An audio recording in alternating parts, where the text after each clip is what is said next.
I will never do it that well again. And we are good. We're up. Okay. Welcome to the July 22nd, 2021 Howard County Planning Board meeting. Since this is a virtual meeting, if you're providing testimony, please speak clearly into your phone or your computer microphone. Please refrain from using the chat feature. If you're experiencing technical issues, you may send an email to planningboard@howardcountymd.gov, and that is monitored during this meeting. Everybody, please mute yourselves when you're not talking. And do I hear a motion to approve the minutes of the past meeting?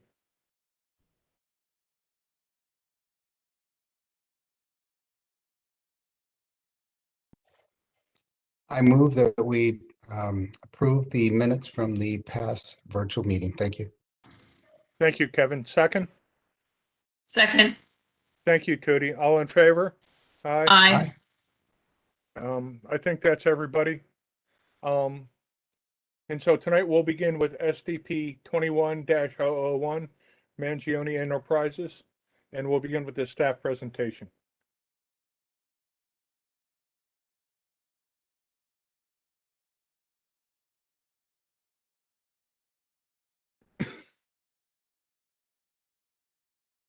Thank you, Mr. Chairman. I will share a PowerPoint presentation with you, with the board, as soon as I can get it up here.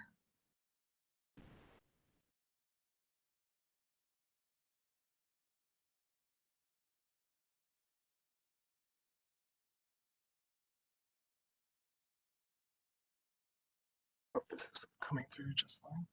Good evening. My name is Nicholas Haynes. I'm a planner with Howard County Department of Planning Zoning in the Division of Land Development. I'm here to present Site Development Plan 21001. It's a site development plan for the Villa Apartments at Turf Valley. The applicant is seeking approval of the site development plan for proposed residential buildings and associated site improvements. Planning board approval is required in accordance with Section 126H1 of the Howard County zoning regulations. The Villa Apartments at Turf Valley includes the two parcels shown here highlighted in red, which border along Mount Villa Parkway south of Resort Road. The site development plan before the board this evening is for 5 proposed apartment buildings containing 192 units total, and a clubhouse structure on parcels B1 and E1, which total 14.186 acres. The proposed buildings will complete the build out of the 2 proposed parcels. Currently today, there are 3 existing apartment buildings located on the property, which were constructed under site development plans 9480 and 98148, which were previously reviewed and approved by the planning board. I have an aerial view of the project area here that shows the 3 existing apartment structures located on the northern section of the property. As I mentioned, these were constructed under the previous site development plans in 94 and 98. The remainder of the property to the south remains in its basically undisturbed state. It contains forest resources and lawn. The property sits snugly between the existing Turf Valley Golf Course Clubhouse and Resort and the Caperton Village development, which is currently being worked on today. I have another just sort of more zoomed out aerial. It'll shows the rough outlines of the property boundaries, just to sort of give you the board's better spatial understanding of where this project is located. The project does have access to both Mount Villa Parkway and Turf Valley Golf Road. I have the rendered site development plan here. The proposed improvements highlighted. The buildings shown in pink are the proposed apartments to be added to the site, and the yellow, separate yellow structure is the proposed clubhouse, with the proposed parking areas generally located towards the center of the property and with internal garages inside the apartment structures. The first site development plan sheet here has the base overall data for the project. As I mentioned, the 5 proposed apartment buildings will have a combined total of 192 units, and they'll have direct access to both Mount Villa Parkway and Clubhouse Road. The next slide I have, this is a zoomed in view of the northern portion of the site development plan. On the northernmost side here is located building number 5. This is a smaller structure compared to the other 4 apartments. It has roughly 13,000 square foot footprint and contains 32 of the proposed units. The clubhouse located across the proposed parking area, roughly 7,000 square foot structure. Parking for the apartment building, there's an internal 23 space parking garage, and the remainder will utilize the shared parking lots located throughout the property. Next slide I have here, this is the southern portion with apartment buildings 1 through 4, which are slightly larger in size. They have roughly 16,000 square foot footprints and internal 30 space parking garages. As I mentioned before, the rest of the parking is utilized through shared parking areas located towards the center of the property, buffeted by the existing structures. This slide also shows the access to Mount Villa Parkway, located here in between buildings 1 and 2. This side is the landscape plan sheet 1, which has the overall landscape proposed landscape plan for the project. There are shade trees proposed in the parking areas and provided islands, as well as accent plantings along the borders of the buildings, and as well as along the property boundaries to provide both screening from the neighboring properties and to accentuate the street trees that are being provided along Mount Villa Parkway. Last slide I have for you here design-wise has the front elevations for the proposed apartments. This will help illustrate the proposed character and architectural that will be carried throughout the general development. And this really concludes my portion of the presentation. As provided in the technical staff report, I have the planning board criteria for your review here. But I would like to also open up the floor to Mr. David Thompson from Benchmark Engineering and Mr. Louis Mangione, who is the developer of the project. They may be able to provide some more intricate detail if the planning board would like, but I would be happy to answer any questions the board may have. Thank you. Does anybody have questions at this time, or you want to wait until after the petitioner? I did have just one question, if I may, please. The Sure, indoor please. parking, is that specific to a particular resident or user as opposed to the shared parking? I believe the garages within the apartment structures themselves they're dedicated for residents within those buildings. As far as the overall parking goes, it's really shared throughout the entire development, and that includes the existing apartments. Thank you. Yes, ma'am.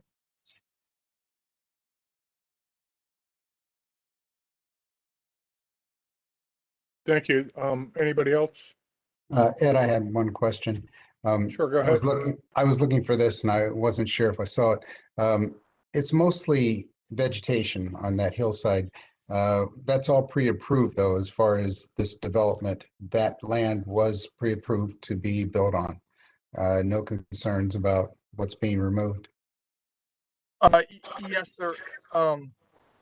The Turf Valley project, as far as forest conservation goes, this was all planned out with the submission of the sketch plans. But I mean, technically, the project is exempt as it's a planned unit development prior to '92. But the overall property, as far as this goes, it has been prepared for. Thank you very much. Yes, sir. That's all I had. Ed. Thank you. Erica? I will wait till after the petitioner. Okay, and so will I. Would the petitioner please proceed?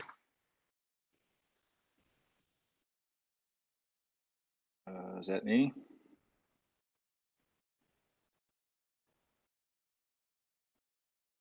Is that me? Can everybody hear me? Yeah, Dave, go ahead. Okay. Yeah, this is Dave Thompson. I'm with Benchmark Engineering, so we're the civil engineers on this project for Mr. Mangione. I just had a couple small additional points I wanted to make. I think the technical staff report was and Nick was pretty thorough. Just real quick about the environmental question that was brought up. Yeah, if this Turf Valley in the PGCC zone is exempt from Forest Conservation Act, and there are no other environmental features on the site, and there's no wetland streams, buffers, and there's no steep slopes with a 20,000 square foot contiguous area that's being disturbed by this development. One of the things I saw in the technical staff report that wasn't mentioned, but it's in the writing, was it talks about commercial retail and commercial sales. That's actually not accurate. The building that we're calling Sales Fitness is the sales is really more of a leasing sales. It has that building has a mock unit of an apartment where the leasing office is going to be there, so they can show potential renters what a typical apartment looks like. There's no retail or sales and anything going on there. I just wanted to kind of clear that up. And I also just wanted to mention that we're actually showing a proposed pathway between the southernmost existing structure apartment building and I think building 4 of us. It takes that pathway goes down to the hotel complex, and we're putting that pathway in there to try to keep people, for anybody in this community or even the existing buildings, to be able to utilize that path in order to get down to the hotel and resort without actually having to walk out along the road, Turf Valley Golf Road, which is a small private road that runs along the northern portion of the site. We're trying to keep pedestrians and pedestrians and walkers off that road. So that's why we're constructing this pathway there. I just kind of wanted to point that out. But other than that, I don't really have anything additional to add. I think it's pretty self-explanatory what's going on, but I'd be happy to answer any other questions the panel has. Thank you. Does anybody have any questions? Tootie? I have one quick question, just for the record. Are there any MIHUs designated in these buildings? No, we're Turf Valley is exempt from the MIHU requirement. Thank you. Kevin?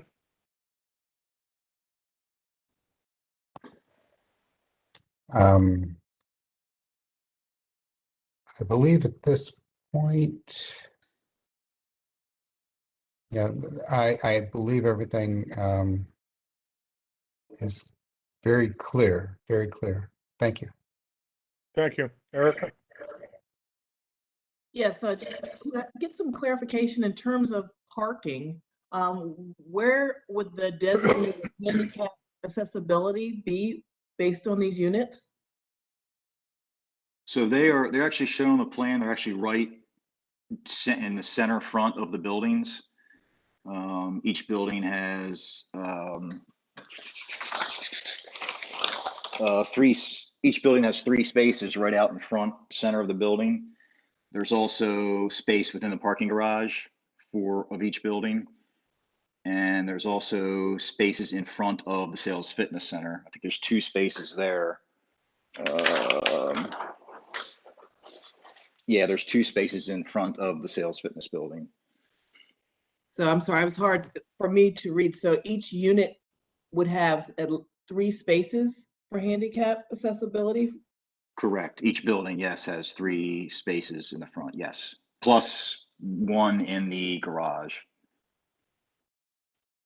In the garage So level.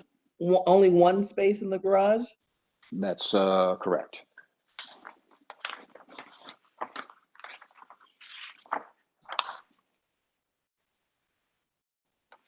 Okay, thank you. Mm-hmm. And my other question is just to help explain a little bit more as we're looking at, the buffering of this versus the other unit. What are we looking at for the buffering around the units? For the buffering between the internal units or between Correct. adjacent properties? Both. Well, the only immediate adjacent property is to the east, which is the hotel and resort, which is where that hill is. And we're actually not tearing all those trees down along that hill. There'll be a buffer of existing trees there between buildings 3 and 4 and the hotel parking lot. Okay. Between each building within the project, we do have shade trees based on the landscaping obligation of the landscape manual. You can kind of see those in the plan that Nick has up now. You can kind of see like the 2 bottom buildings are 3 and 4. And you can see we got like the 5 shade trees between those 2 buildings there.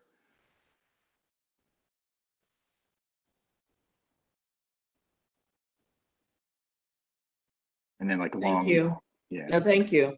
Mm-hmm. Thank you. Anybody else? I don't have any questions at this time. Lisa, is there anybody signed up to testify? I don't have anybody for this particular case, but I do have a couple of call-in users.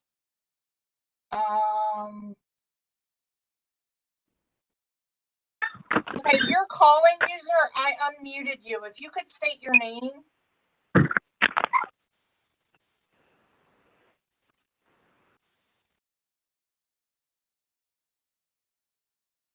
If you're a call-in user, can you state your name?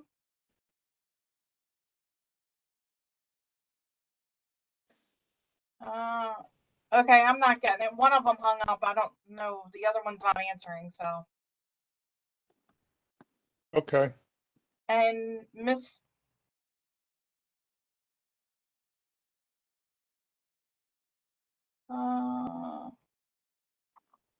Nope, that's it.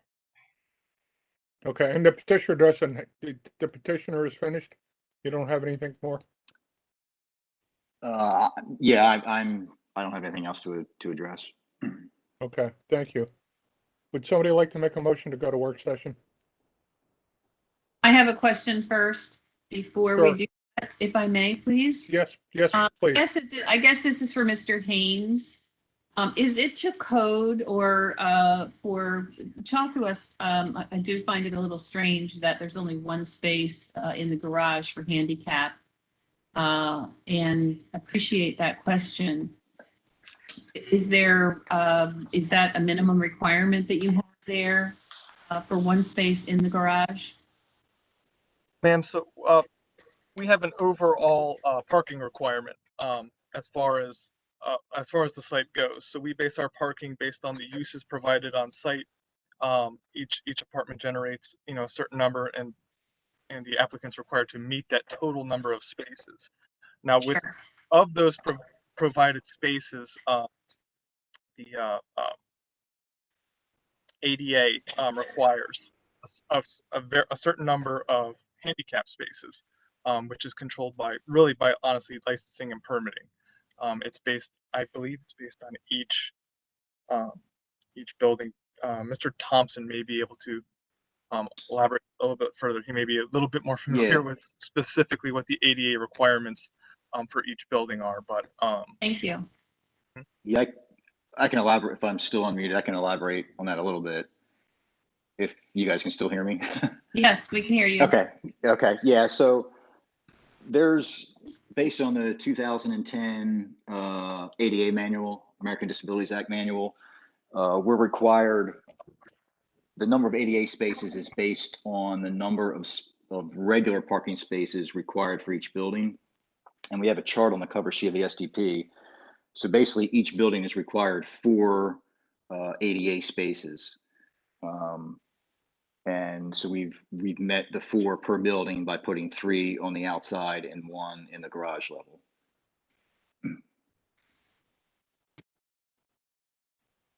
Understood. Thank you. Mm-hmm.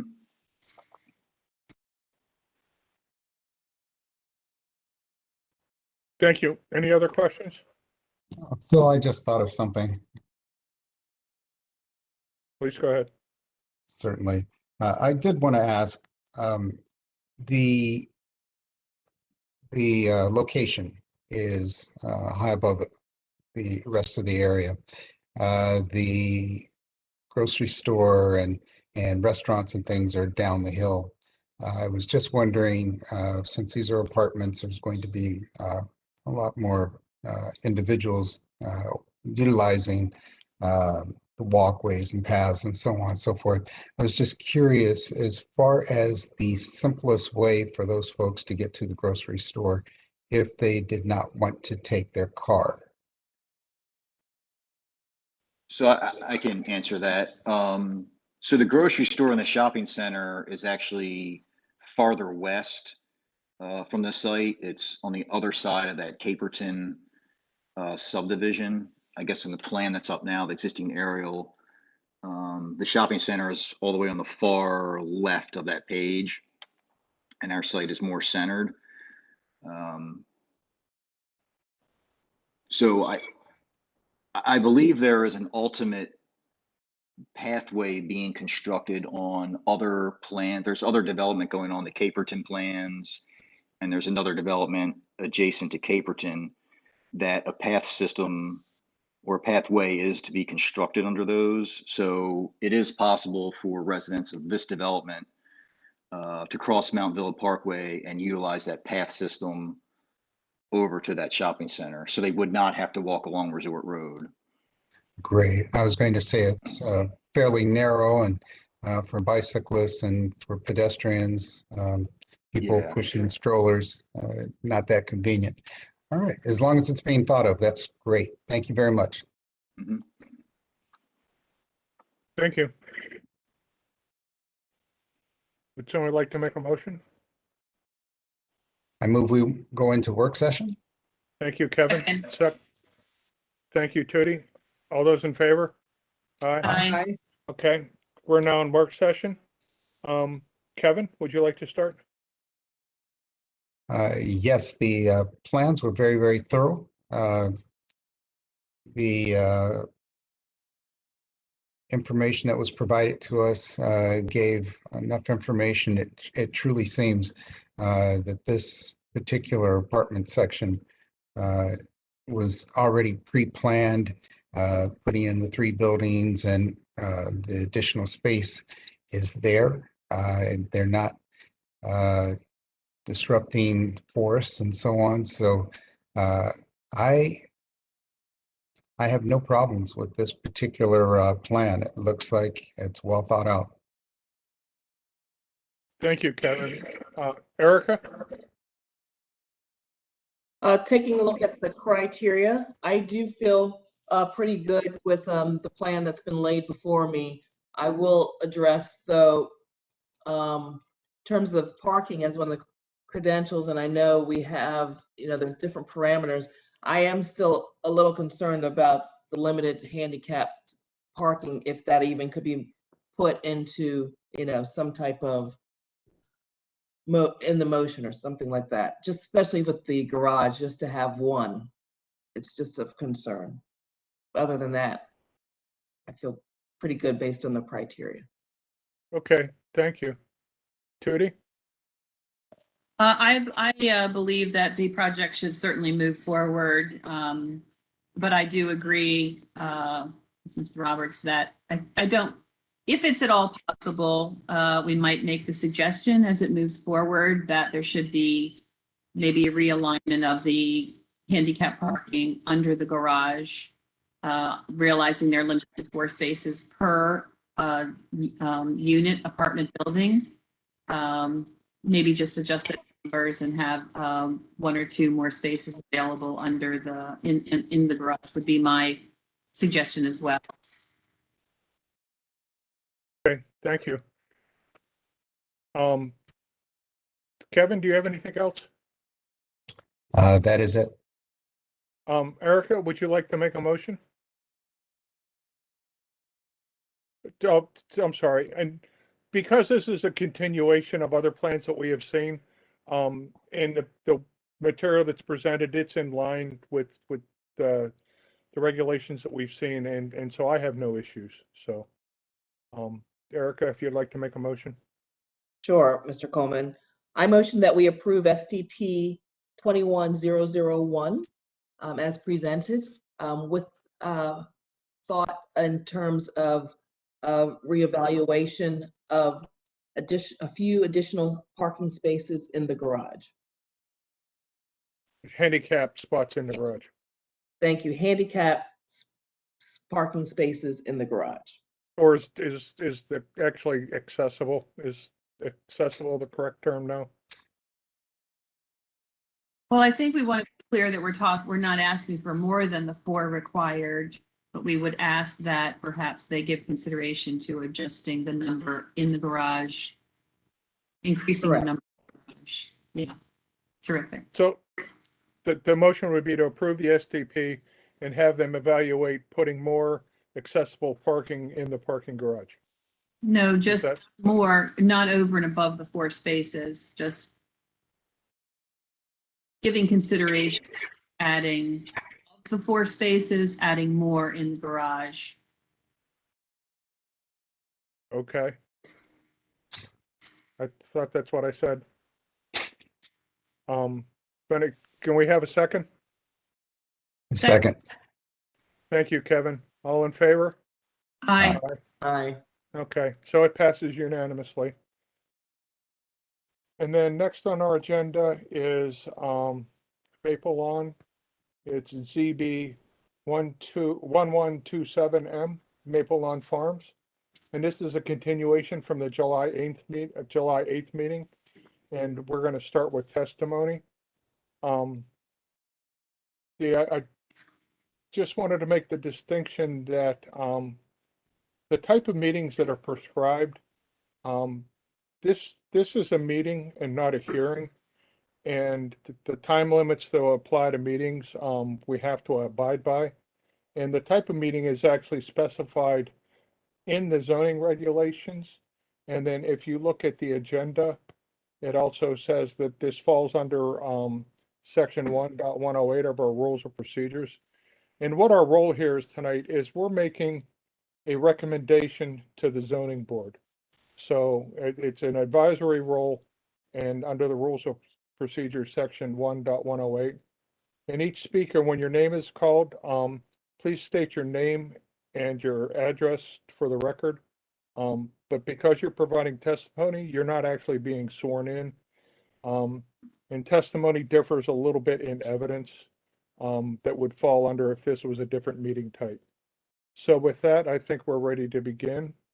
And does anybody else have comments? Any other board members have comments before we start? No, thank you, Mr. Coleman. Okay, thank you. Lisa?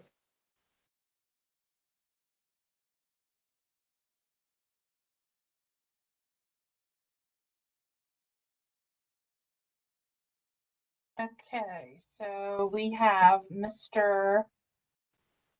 Macy Nelson. Yes, I'm here. Okay, if you could just state your name and address, and I'll get the timer up on the screen. Okay, thank you very much. Nelson, Counselor of Maple Lawn Homeowners Association. My office is in Towson, Maryland. If I just could take a moment before I begin my comments about the chair, comments about the time limitations. I've reviewed the rules, and I saw no time limit in the rules that the chair cited. And my clients object to the strict time limits because the applicant had absolutely no limitation on their time. So we would urge the planning board to keep an open mind on the time issue. We won't be long, but many committed clients who are trying to communicate their views to the board about this important case. I'll be in my clients are opposed to the application. The focus of my comments will be on the P2P history since 1998. Other representatives of the HOA will address other issues. But this story begins, of course, as we know, in 1998. And let me just say that I introduced 11 electronic It's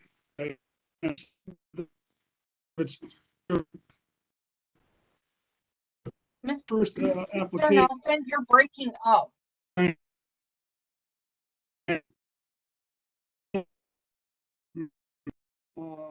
Is it Only just have his good- audio? Mr. Nelson, can anyone else hear him? No, he's coming in and out for me. Yeah, he's breaking up for me. Same here. Is it possible to start over? Because I could not hear anything he Oh, said. that's, I couldn't either. all right. Can I just check one thing on my internet? I've had hearings at this location many, many times without difficulty. Let me check one thing, please. I apologize. I don't know if it's on my end or yours. So unfortunately, that bit came in nice and clear.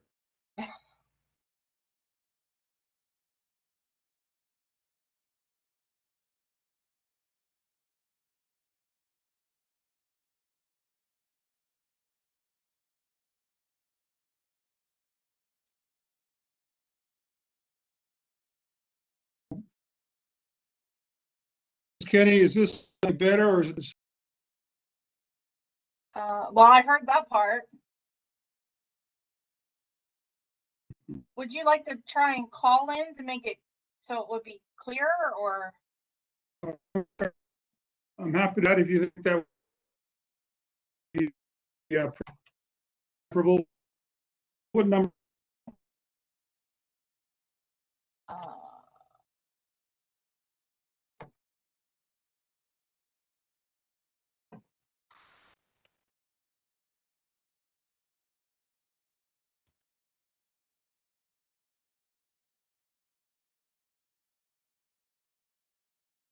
Mr. Nelson, you want to call 6? Hey, what number do you want me to call? I think it would be better. It wouldn't break. I'm sure it would be a smoother. No, I'm happy to call. I just need the phone number. I haven't, if you could give that number to me, I'll call right now. It's 650-479-3207. And your access code is 172-907-3955. I'll do that now. Okay, thank you. In the meantime, did you want to move on to other people? No, let's give him a minute. This HOA had requested kind of an order. Yes. Let's see if we can accommodate that. Sure. And if he's still listening, those numbers are available on the website, under the planning board page or tab. They are, and actually I'm monitoring this to see if I get a new call-in user in. So I usually can see it right away.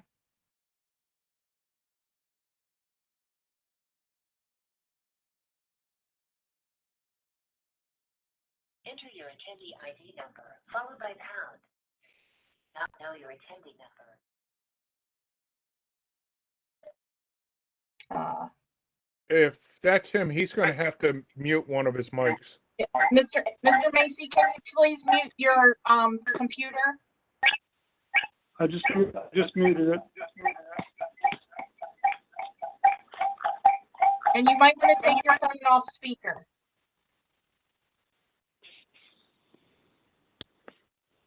All right, folks, how's that? Say that one more time. Macy Nelson speaking. So That's much better. Yes. all right. I'm hearing feedback from my computer. I'm going to disconnect temporarily. Sure. All right, folks, sorry for those technical difficulties. I'm not sure why that occurred. This is the first time that's happened. Macy Nelson, I'm counsel for the Maple Lawn Homeowners Association. Thank you for allowing me to address the board tonight, and I apologize for the technical difficulties. We wanted to object to on the time limitation. primarily on the grounds that the rules don't require a limitation, that the board has discretion and the board imposed no limitations on. I'm sorry, I'm not able to hear him and my speaker is up as loud as it goes. Anybody else difficulty? Same. Same. I I can't have hear it him. all the way up.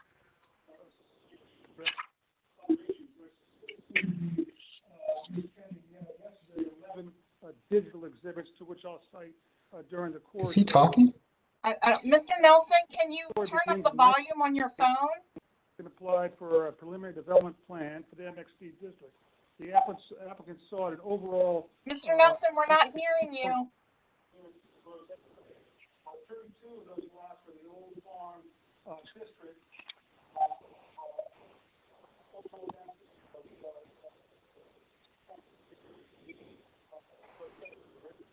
The rendering described the 32 large lots in the old farm district as a rural hamlet. Mr. Nelson, we cannot hear you.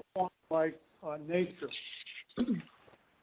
I don't think you can hear me. Mr. Coleman, I feel bad about continuing because I have not heard the beginning of his testimony or his presentation to even continue. The applicant proposed the 3 units per acre with QI. I just feel bad. I don't think he's hearing me anymore. 2 units per acre. Mr. Nelson, can you hear us?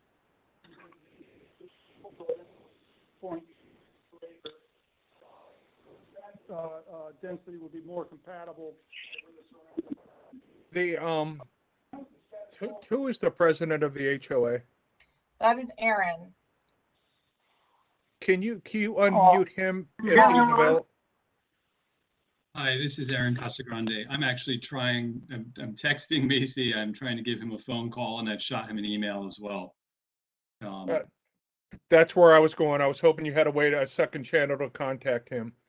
Yeah, I'm not sure if he's put his phone down while he's speaking. Yeah, I'm not sure he's speaking close enough to the microphone. But if it's technical issues, are you familiar with the material that he's going to talk about, such that you could cover it for him? No, I'm not. Generally, he is going to speak about the history of this case and the land use applications for this property. The homeowners, and I was going to lead off the homeowner group of speakers relating to, our concerns about the development and how it impacts the community today. But maybe if we move to the homeowner speakers, we can get Macy in a position where he's able to get to a better connection. Okay.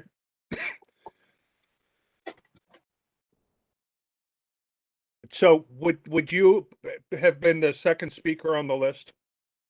I would have been the third, but I think we could move through everyone else and then go back to the first 2. Okay. Lisa, do you follow and are you okay with that? So, Aaron, I'm starting under you. So I'm starting with Paul. No, I would start with me, Ruth. Okay. Ruth Grover. So I would pull Macy and Ruth Grover to the very end. Okay. In that case, you are up if you want to state your name and address. Sure. My name is Aaron Casagrande and my address is 11444 Yeager Boulevard, Fulton, Maryland. Okay. All right. Good evening, planning board members. I apologize for the technical difficulty with our council, but hopefully we'll get him on soon. I'm fortunate to call myself a resident of Maple Lawn since 2011. I've been a member of the board since 2015, and I currently serve as its president. At the outset, I'd like to categorically reject the assertion by the developer 2 weeks ago that the HOA is anti-development. To the contrary, we're in favor of the development of this parcel if it's planned in a smart, comprehensive manner that does not negatively impact our existing community. As such, to the extent the planning board is inclined to recommend approval of this petition, the HOA asks that a recommendation of approval come with conditions. The HOA has organized a handful of speakers this evening to discuss several thematic issues that we see with the petition. The residents that will speak tonight have lived in the community for a cumulative of more than 60 years. I would posit that our residents are more attuned to the community, its pluses and minuses, than the speakers from 2 weeks ago, none of whom have ever lived in our community. Notably, during the presentation, a section of our community was misidentified in an aerial photo. There was mention of fireworks that have not occurred for several years after the developer canceled them, and non-existent soccer and lacrosse holes that were never installed. With respect to our speakers, Robert Greenberger will speak to pedestrian safety and traffic concerns that the community has brought to the county's attention for years. Paul Mavromahalis will speak to the HOA's engagement with the county regarding the transportation demand management program since 2015 and the developer's past and current refusal to do the same. Steve Puchek, Tiffany Gilliard, and Ann Franklin will speak to how the proposal will impact the day-to-day lives of our residents. And Josh Zucker will provide some thoughts and comments on the commercial portion of the development and the lack of its integration with the existing community. With my remaining time, I would like to address concerns about how Maple Lawn West would overstretch our amenities. In short, the initial amenities installed by the developer were not sufficient to accommodate our 1,308 households. Maple Lawn was designed to have 1,340 homes, and we currently have 1,308. By 2013, it was obvious that expansion of our infrastructure was required. A number of substantial projects followed, all paid by our homeowners. In 2014, $1 million was spent to double the size of our fitness center. A few years ago, we undertook plans to install additional sports courts at a cost of more than $300,000. Recently, the HOA completed a $700,000 project expanding the bathroom facilities for a pool and fitness center that were insufficiently planned. Again, all of this was done to address current demand from 1,308 households. Our homeowners do not want to foot the bill a second time for insufficient infrastructure. In sum, a drastic amendment to a preliminary development plan that increases density from 32 to 505 units needs to be carefully considered.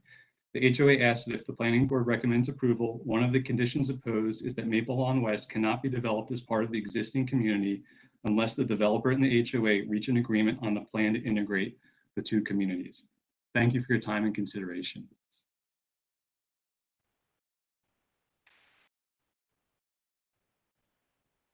Okay, so next we have Paul, and I apologize, Paul, I cannot pronounce your last name. So just bear with me a moment. Okay, Paul, can you hear me? Yes, no problem. You're not the first and you won't be the last. Okay. If you go ahead and state your name and address. Surely. Let me pull this up real quick. My name is Paul Mavromahalis, and I live at 11371 Jaeger Boulevard, Unit 2. I've been a resident of Maple Lawn since 2008 and also a member of the HOA board since 2018, serving as treasurer. You were planned to have heard testimony on why the HOA doesn't believe you should recommend approval of the petition in its current form, or if you're so inclined, a recommendation to modify that approval, but with enforceable conditions. Now, I'd like to speak briefly about the Maple Lawn HOA's engagement since 2015 with Howard County Transportation, Department of Transportation, and the Transportation Demand Management Program, which is commonly referred to as the TDMP, and the developer's past and current refusal to do the same. Now, this is important to our community because of the value we place on the original vision of Maple Lawn, which was a fully integrated residential and commercial community. And it demonstrates our concern that the developer about being able to deliver on his commitments and legal obligations in a spirit of good faith and cooperation that's needed to live up to this potential and goal to complete this Maple Lawn vision, as you heard in testimony several weeks ago. A brief background. The Howard County Zoning Board originally approved in 2000. It included a provision requiring a TDMP plan for the development of the property. The primary goal of TDMP is to reduce four-wheel vehicular traffic in the Maple Lawn community as a whole through a funding mechanism from the developer. Now, in the petition before you, the developer references a TDP plan and the importance of collecting funds. However, I'd like to bring your attention to a letter that's included in attachment 1 and dated March 17th of this year. It's from the Howard County Office of Transportation to the petitioner or developer, And they're requesting verification on the amount of TDM funds collected from the commercial portion of the development, an itemized list of those expenditures, and any requirements that he's completed. The response was requested by April 17th. To my knowledge, as of today, over 3 months have gone by of the requested date, and the developer has failed to respond. The reason this is important because some estimates of the total funds to date that the developer should have collected exceed 7 figures of unspent funds for TDM improvements agreed to in the initial approval back in 2000. There we have evidence of, in 2013, a letter to the Director of Finance where the developer states he's currently collecting 10 cents a square foot for each home and $30 per household in the escrow account. And since 2015, we became responsible for the portion of those fees. We had to create our own escrow account that was segregated and had to collect, identify and collect funds from the entirety. Anyway, since that time, the HOA's coordinated with the county for our requirements. We continue to collect the funds annually, and we've used these funds to repair and maintain our walking paths and the paths to the school campus, which has been very important. And just recently, our board has approved $20,000 of that money to initiate a pathway master plan, which we would like to reach out shortly with the developer, and hopefully he'll partner with us to share those costs. During the same time period, our HOA and the Department of Transportation have reached out to the developer and proposed multiple partnering projects that would be mutually beneficial to both the commercial and residential by increasing and encouraging non-vehicular visits to the commercial district. We're trying to come up with win-wins. And when we've reached out with these letters, we get no response. Just like we reached out to restore the fireworks that were previously mentioned, and it just fallen upon deaf ears. So, Thank you. Okay. Do you have a final thought? Yes, it's just, again, to require that they spend the TDM funds and that you need to trust and verify, and that as part of his plan, he should integrate the commercial district and the 2 residential districts with that expanded proposed pathway that is in his plan that talks about multi-use pathways that are, I believe, 10 feet wide that are current standards and the like. Because we need robust design. Thank you. Thank you. Next, please. Robert Greenberg. Hi, good evening. Robert Greenberger, 11414 Jaeger Boulevard. So, as an 8-year resident of Maple Lawn and former HOA president, I've watched the community grow and appreciate the careful manner in which this has occurred. The current plan under consideration appears designed to disrupt that carefulness. I propose the 5-phase plan be revised to prioritize constructing Maple Lawn West via 216 and not Jaeger and Federal Streets. As proposed, phases 1 and 2 will utilize the existing community to begin the construction of Maple Lawn West. The county's estimates suggest up to 1,000 new daily trips from Federal to Jaeger without a second access point to Route 216. MD 216 is referenced repeatedly as a minor arterial, but it has grown in importance given the traffic volume from recent additions of Maple Lawn South and Sunflowers of Lisbon. Additionally, there are proposed development along 216 for Maux, Charlestown, the property opposite the entrance to the commercial district, and an additional 290 units adjacent to Maple Lawn West. Despite Mr. Cornelius's assertions previously, the road cannot support the extra volume without causing serious backups at the beginning and end of the workday. Frankly, a far more comprehensive traffic plan for the entire 216 corridor needs to be prepared before groundbreaking on any of these projects. Further, a district engineer at the State Department of Transportation sent a series of corrections to Mr. Cornelius's projections, none of which were shared 2 weeks ago, creating a false impression. They also asked that the roundabout intersections located at the US 29 and MD 216 interchange be added to the list of intersections that should be analyzed in future adequate public facilities traffic studies. Even the state feels something far more comprehensive needs to be done. Therefore, work on 216 and accessing Maple Lawn West should be done in concert, benefiting all stakeholders without jamming additional vehicular traffic into the existing community. Phase 1, therefore, should slide later in the construction process. Meantime, Jaeger, where I live, is already a major artery in the community and the only current access to the Garden District. This is a heavily walked stretch considering the path to the schools is accessed from this street. The notion of adding construction vehicles and other traffic appears unnecessarily disruptive, bringing unwelcome volume, noise, and dust. Jaeger has already been a concern raised before the traffic department. When I joined the HOA board of directors, I began campaigning for additional traffic calming solutions to Jaeger. Until we were fully built out, they were reluctant, but have recently promised a speed study after things, quote, return to normal, unquote. Mitigation must occur before volume increases. There are no stop signs for half a mile from Liberty and Jaeger to Federal and Jaeger, with speeding as a result, making it hazardous for pedestrians and bikers. Thank you for your time and attention. Thank you. Next, please. So next would be Stephen Puchek. Tough.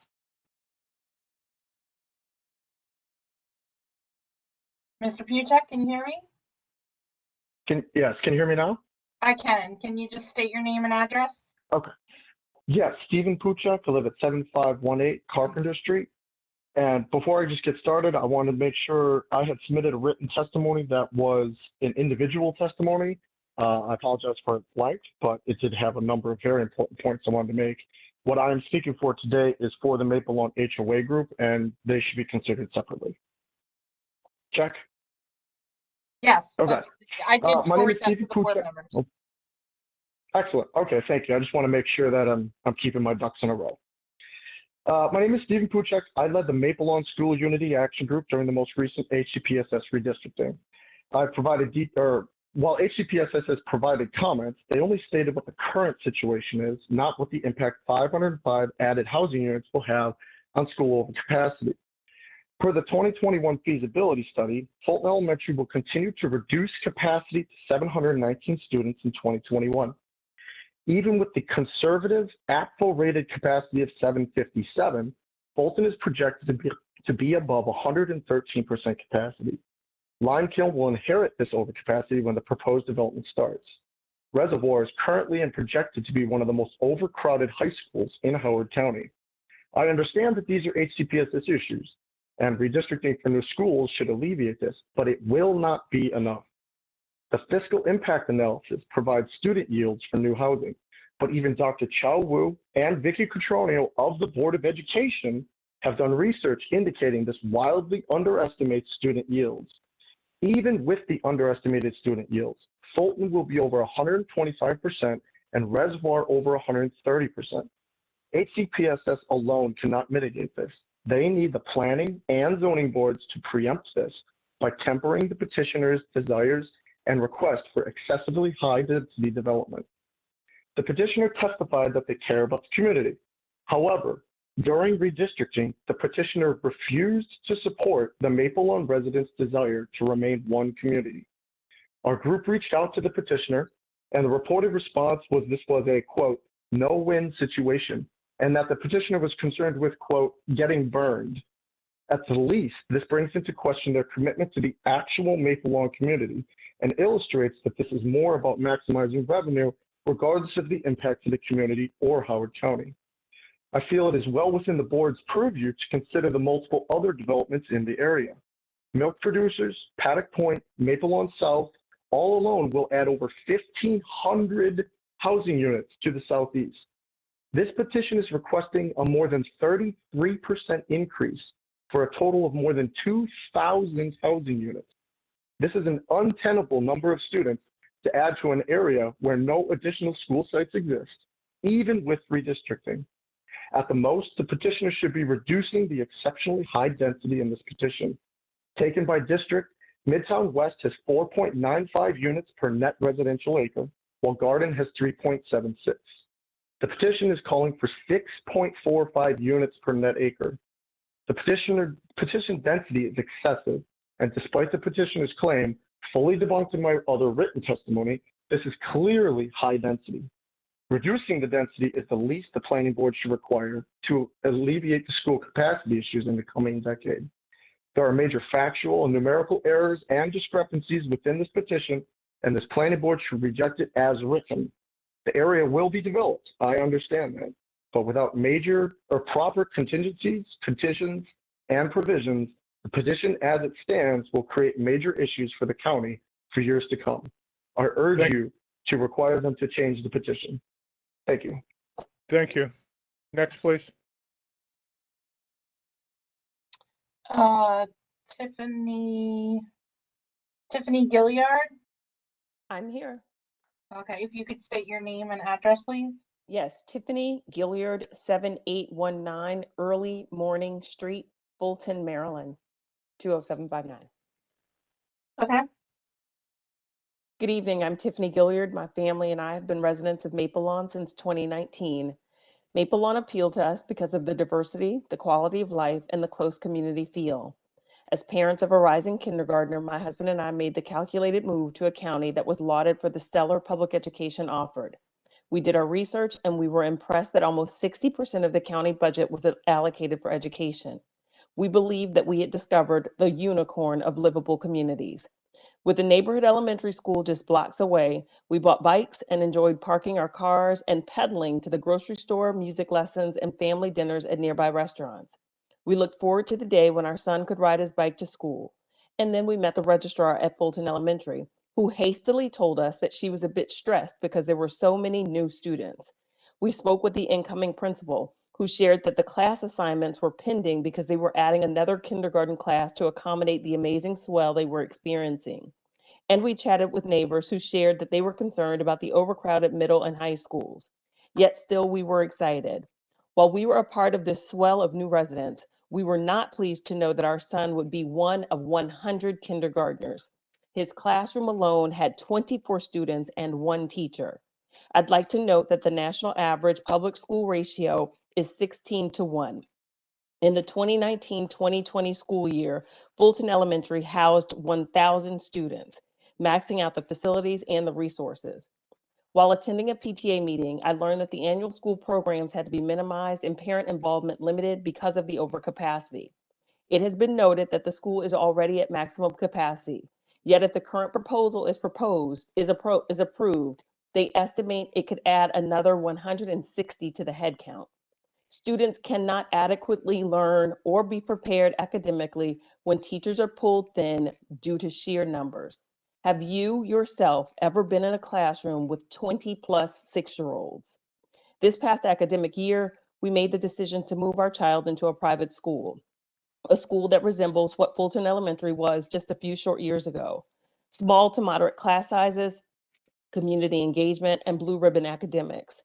As you consider this proposal that has increased from 32 homes to a total of 505, please consider the footprints that increase as well. Like us, many of our neighbors are making the financial sacrifice to move our children to private schools. What the pandemic exposed is quality education depends on an environment conducive to learning. When schools are overcrowded and resources are limited, our children are not in an environment that encourages learning. I am appealing to you as a tax-paying homeowner. We want our son to be in our neighborhood school, making friends and riding bikes safely through streets unburdened by additional traffic. We want to enjoy the lifestyle we were sold on when we moved to Maple Lawn. I'm appealing to you to not accept the proposal in its current form. The difference between 32 and 473 homes is significant. This is not about dollars and cents. It's about families and our lives. Thank you. Thank you. Next, please.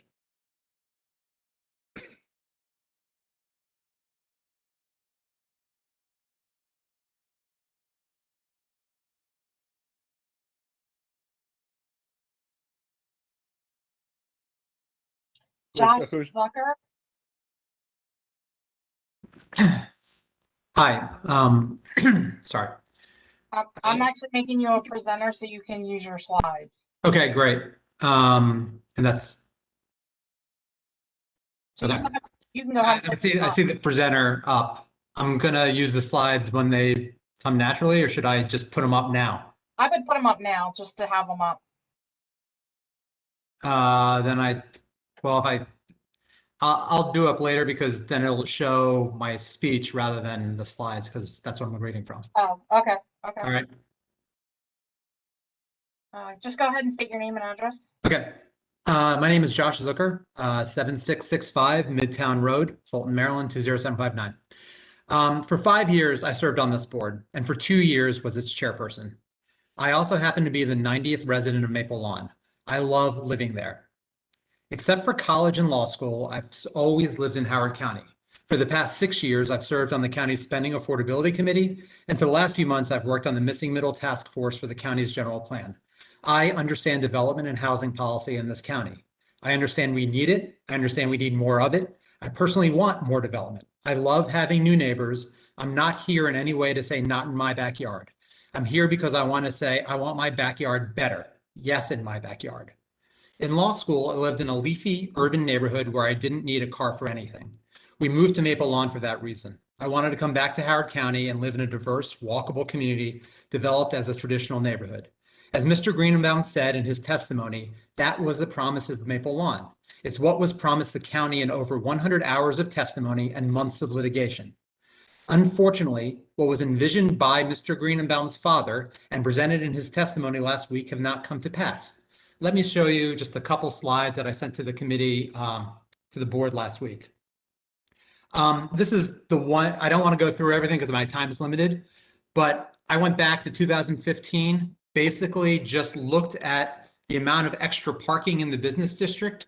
We literally have, in just in these 5 SDPs over the last 5 years, built 1.5 acres of extra parking. This is all the parking. This is the original press release for Maple Lawn. Look at all that parking. Look at all this parking in our supposedly vibrant, walkable downtown.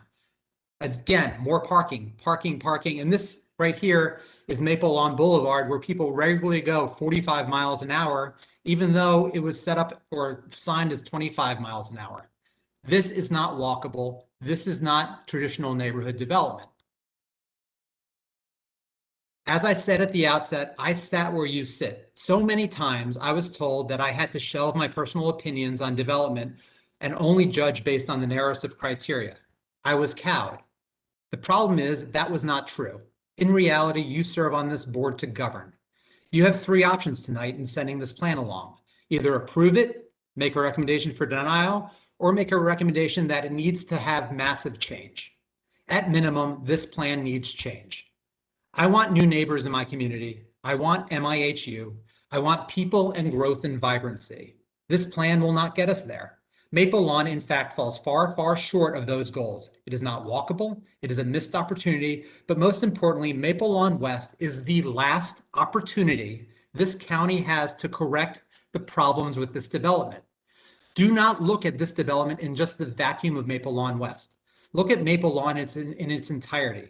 In fact, that's exactly what Mr. O and Mr. Cole asked you to do last week. If you're going to do that, if you're going to follow their instructions, then you must fix the problems of the business district along with this plan. Look at all the acres of asphalt. Look at the vacant businesses and the ever increasing vacant storefronts. Look at the highway speeds of cars down a walkable, quote, boulevard. None of this is TND. All of it is base, lowest common denominator development that made a walkable community into a mini mall. Do not miss the opportunity to have Maple Lawn get back to its first principles. The principles Michael Greenbaum spoke about last week, the same principles his father wanted. This is the last and only chance to get this right. And getting this right means not being a rubber stamp for the current plan. Thank you. Lisa, can we go on the next? But we have those slides as they were sent to us, and so we will review them. So thank you, Lisa. Okay, next we have Anne Franklin. I'm here. Can you hear me? I can. If you state your name Okay. and address, please. All right, Anne Franklin. My address is 11495 Yeager Boulevard, Fulton, Maryland, 20759. Good evening. I'm a longtime resident of Howard County, the past 8 years living here in Maple Lawn. Currently, and for the last 4 years, I've been serving on the board of directors of the Maple Lawn HOA. Tonight, I am here on behalf of those residents. Let me start by saying that I love living in Maple Lawn. As a realtor, I'm familiar with most neighborhoods throughout the county, and only Maple Lawn could lure me into moving away from my previous home in Ellicott City. It is a diverse and vibrant neighborhood, and I feel lucky to reside here. I'm not anti-development. As a Howard County resident for over 40 years, I have watched our county grow and become an amazing place to live and raise our families. However, I am concerned about the future of Maple Lawn with this proposed plan. I am not in support of the plan as it is outlined.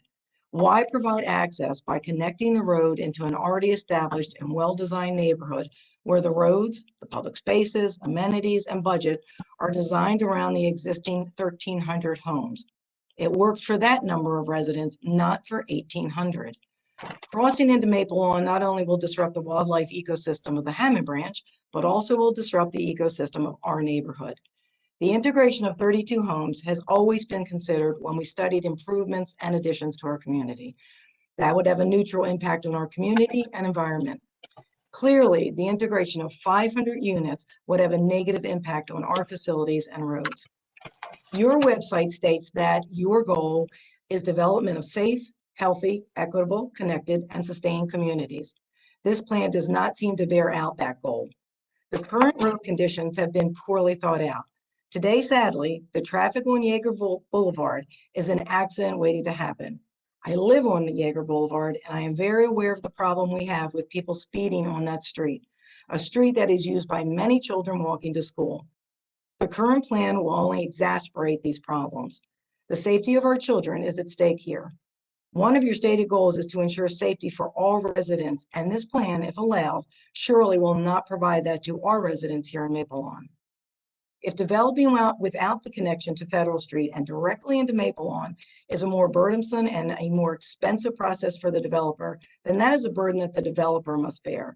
Enabling an easy pathway by connecting into Maple Lawn is not smart growth.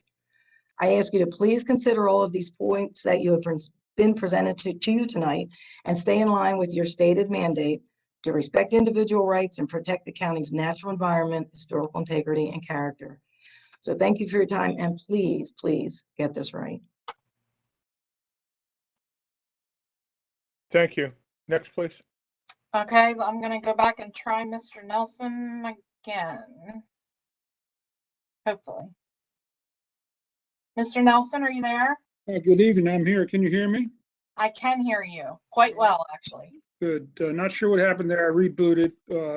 Macy Nelson, I'm counsel for the Maple Lawn Homeowners Association. My plan is to address the history of the preliminary development plan since 1998. And I submitted to Ms. Kenny yesterday 11 exhibits to which I'll refer during my brief comments. This story begins, as we all know, in 1998, when the petitioner first applied for an approval for the preliminary development plan for this piece of property. The proposal was 2.3 dwelling units per acre, 32 of which were going to be large lot rural houses in the old farm district. The exhibit 4, which I submitted to Ms. Kenny yesterday, is a rendering submitted by the applicant depicting these rural 32 large lots in the old farm district. These lots were described as preserving the farm character of the old farm district. The zoning board considered the application and they reduced the applicant's proposal from 2.3 units to 2.2 units per gross acre. The zoning board concluded that the proposed density of 2.3 units per acre per gross acre was too high, and they were going to approve 2.2. That's the zoning board's decision. But even 2.2 was too high for two members of the board. Councilman Killiman and Councilman Murden dissented. They argued that it should be only 2.0 units per acre. That level would make the density compatible with the surrounding communities.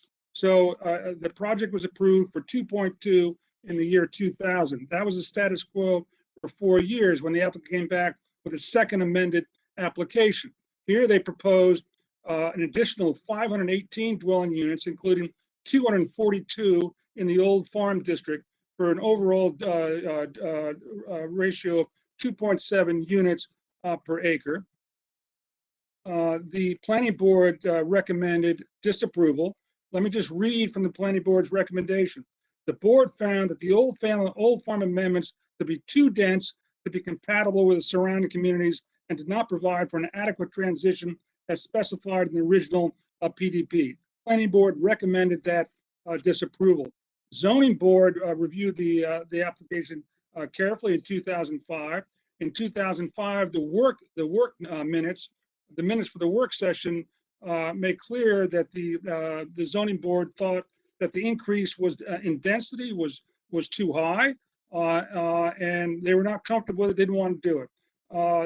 In response to that, the applicant withdrew the application, and then there was a motion to approve the plan minus the new density in the old farm district. So what we have there is a decision to maintain the density that had been in existence since 2000.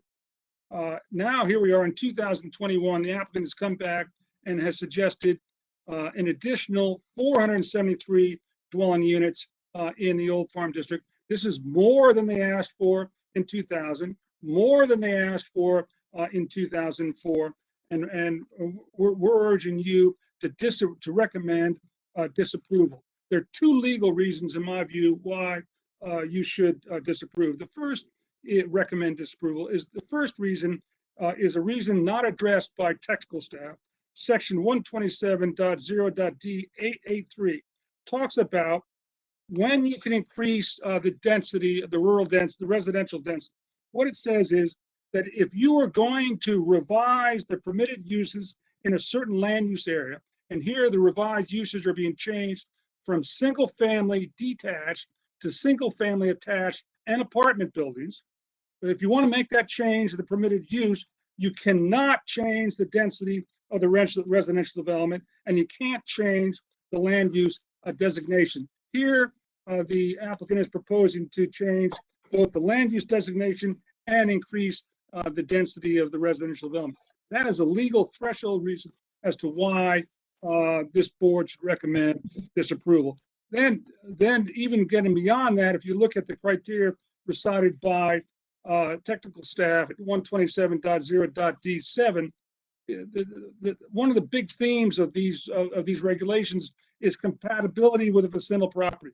I would urge the planning board to reflect on the fact that for the last 2 decades, the planning board, the zoning board has consistently found that an overall density of no greater than 2.2 dwelling units per gross acre would be the upper limit of compatibility with the vicinal properties. So we would urge the planning board to recommend that this project does not satisfy those requirements, that the planning board should recommend maintaining the current status of 2.2 dwelling units per gross acre. So for all those reasons, on behalf of my clients, I urge this planning board to recommend disapproval of this application because the density is too intense. It's incompatible with the vicinal properties. And thank you again. And I apologize one more time for the technical difficulties. I can't explain it, but I'm glad we solved it. Thank you so much. Ed, you're muted. Yeah, no, thanks. I'm glad we got you in. Next, please. Next would be Miss Grover. Miss Grover, are you there? Yes, I'm here. Can you state your name and address, please? My name's Ruth Grover. My address is 5727 Ridgeview Drive, Alexandria, Virginia, 22310. Okay. I have a master's of urban planning with over 35 years professional planning experience, including currently working for Macy Nelson, which brings me to this hearing. I've been asked to testify on the Maple Lawn PDP amendment application, which, based on the long history of approvals on the site, comprehensive planning principles, and the governing ordinances and plans, should be disapproved. As Mr. Nelson has already detailed, the original PDP was approved for a density lower than what was originally requested. And in the single amendment application, the zoning board refused a request to increase the density in the Old Farm District, stating that it would take away from the design concept that was to provide a buffer with the existing neighborhoods.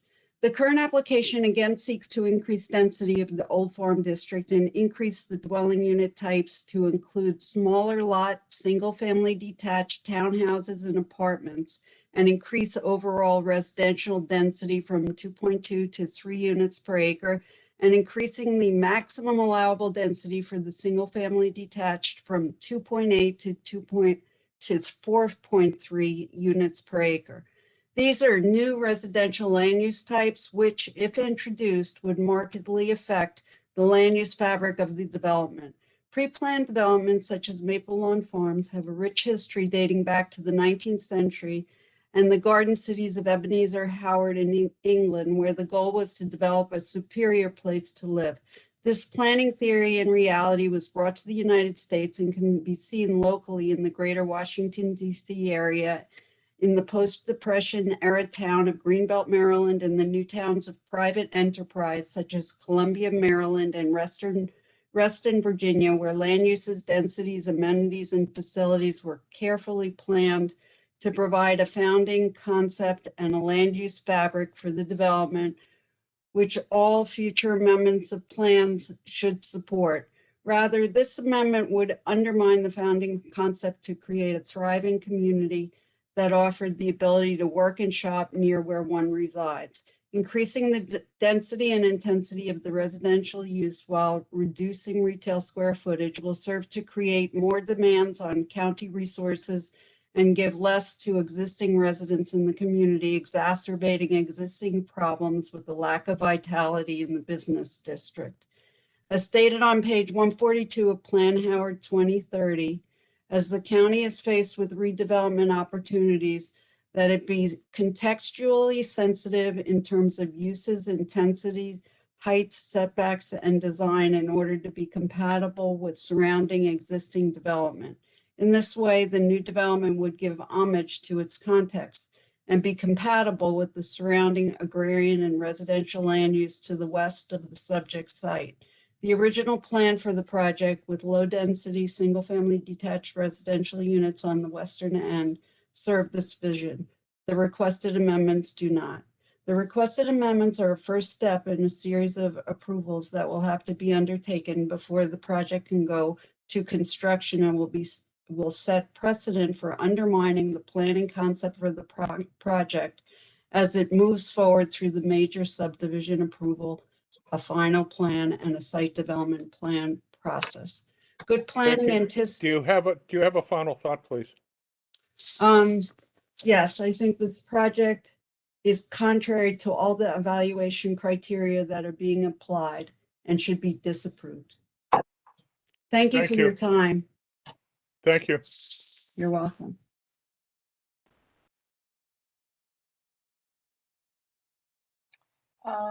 Amy Hayter-Shaw. Shit. Hi, this is Anne. How are you? I'm good. Good. Okay. If you could just state your name and address. Yes, my name is Annie Heidershaw, and I am I live in Ellicott City, Maryland. That's 3704 Font Hill Drive. Okay. Can you speak a little louder? Yes. Okay, that's better. Yes, give me just a moment. I need to pull up my testimony. I didn't know it was coming up next.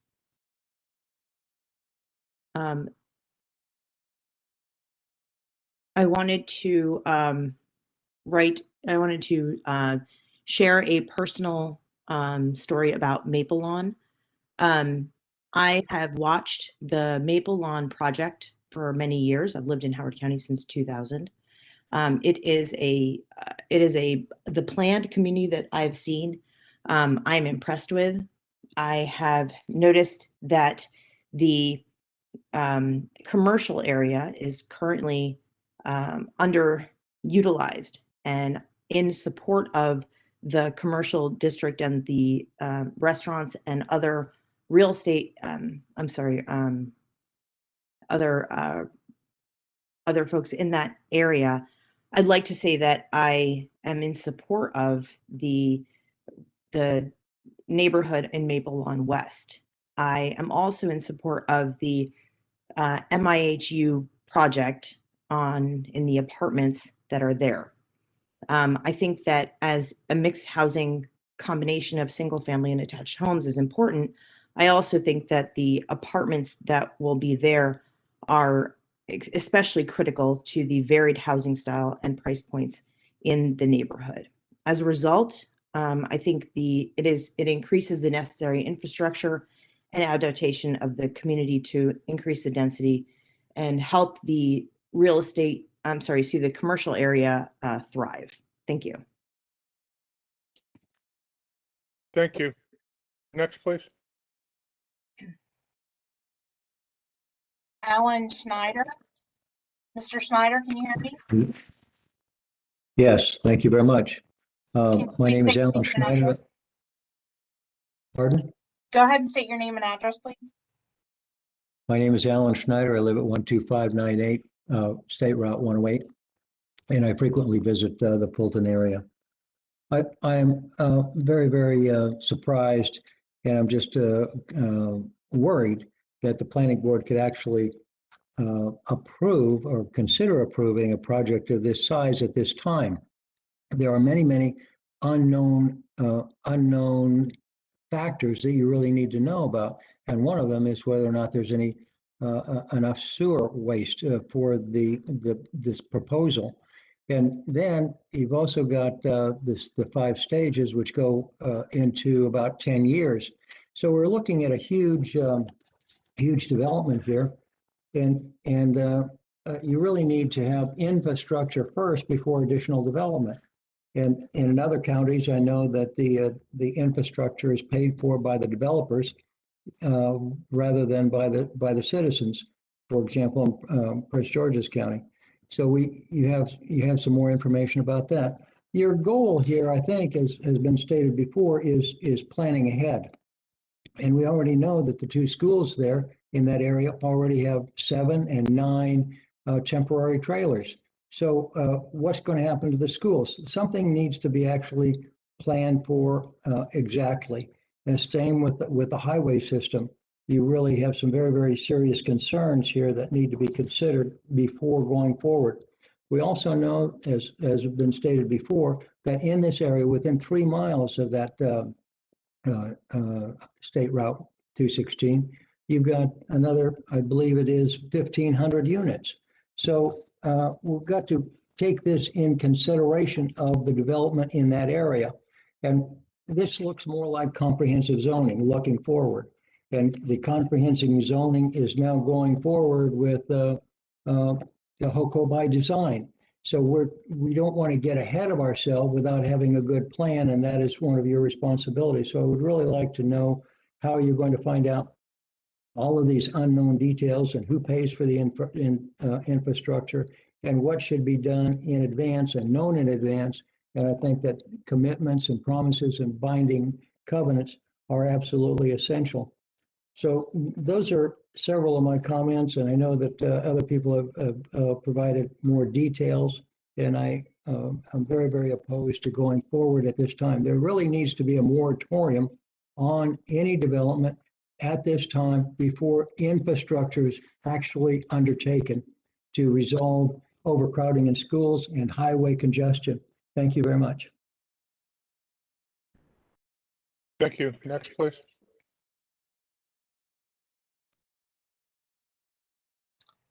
Alan Kittleman?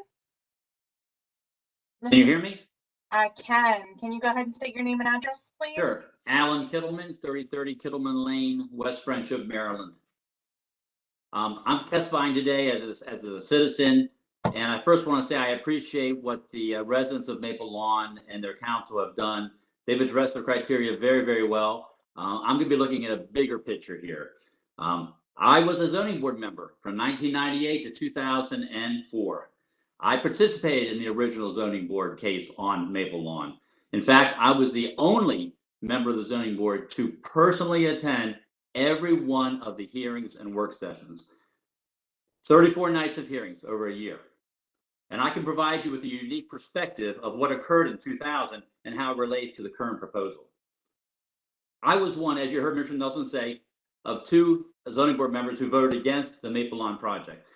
And I can tell you, I was very disappointed listening to Mr. O back on July 8th say that anyone who opposed that plan did not want people living in Maple Lawn and was really trying to divide the community. That couldn't be farther from the truth, and unfortunately, Mr. O knows it.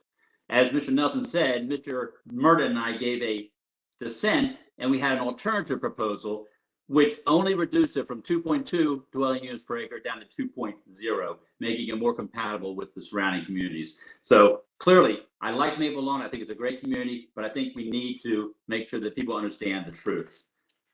Now, that, as I said, that zoning board hearing went for about a year. I heard on July 8th, Michael Greenbaum state that his father, Stuart, presented a detailed vision of Maple Lawn back in the 2000 time. And he was correct. Mr. Greenbaum, and I have great respect for him and Michael Greenbaum, he gave a detailed vision along with his team, and their promise and their commitment to the surrounding community, as well as the members of the zoning board, was that the old farm district would be limited to large lot, single family detached units. Just as Mr. Nelson said, they said it would preserve the farm character. They painted a beautiful picture of this open space that was going to be the transition from the more dense part of Maple Lawn into the rural part of Howard County. Mr. O further disappointed me when he said that the previous zoning board back in 2006 expected people to come back, the petitioner to come back. He said that's true based on their prohibition of 2 more years of providing a petition. That's clearly not true. That was a penalty. It was not an incentive to come back. In closing, the planning board has an opportunity to send a clear message to the petitioner and to the residents who live in and around Maple Lawn. It is offensive to me as a member of the zoning board that originally considered the Maple Lawn development that the petitioner is going back on their commitment in 2000 and to the zoning board and to the community. They made it clear in 2000 what they planned for in the old farm district. They should be required to keep their commitment. If we don't do this, planning board, if you don't give a recommendation of disapproval, then we're going to continue to have this distrust in our community of government and distrust of the development community. There are a lot of great developers. I am not against development. I just want people to be true to their word. And that was the word they made to us back in 2000.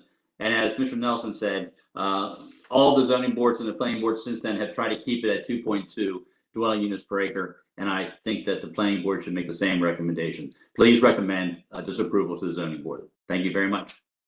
Thank you. Next, please. Brent Lovelace. Good evening.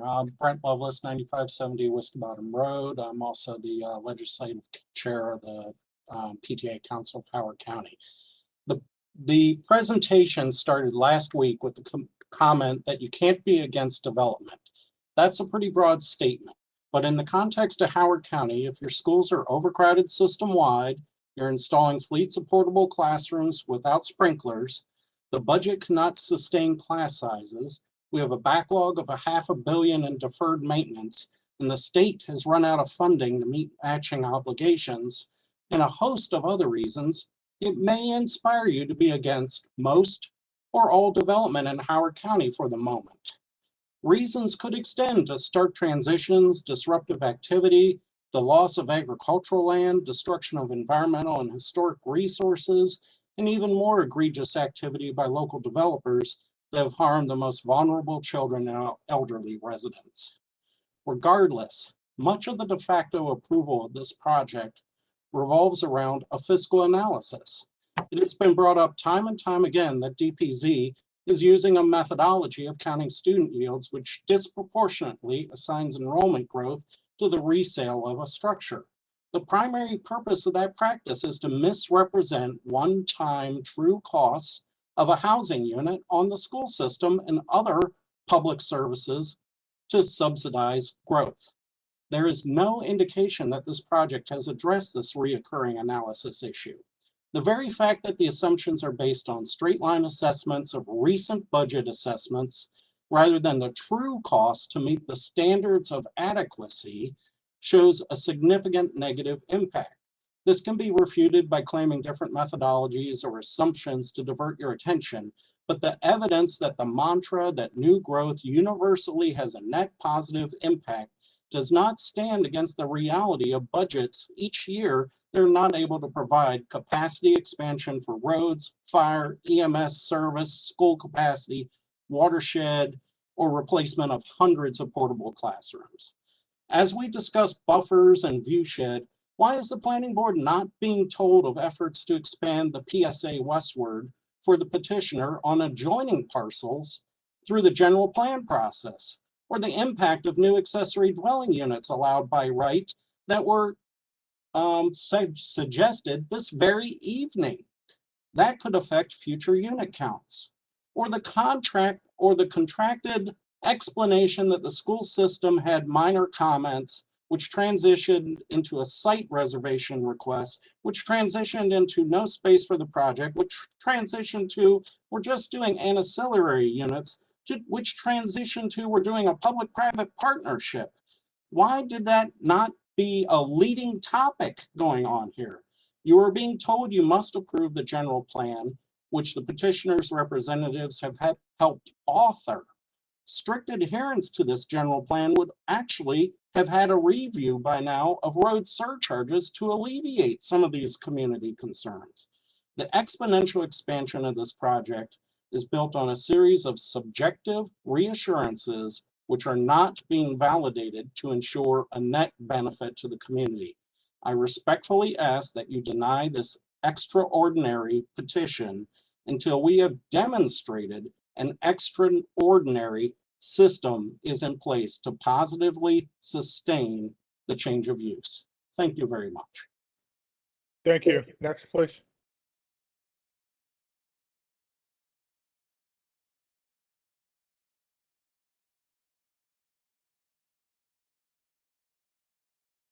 Bruce Harvey.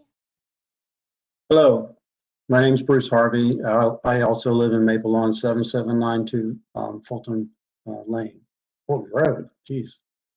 So I'm testifying in favor of ZB 1127M. So I find the proposed plan of Maple Lawn West, 157 single families, 148 towns, and 200 multifamily units as desirable. I'm especially pleased to see the multifamily units and MIHU homes.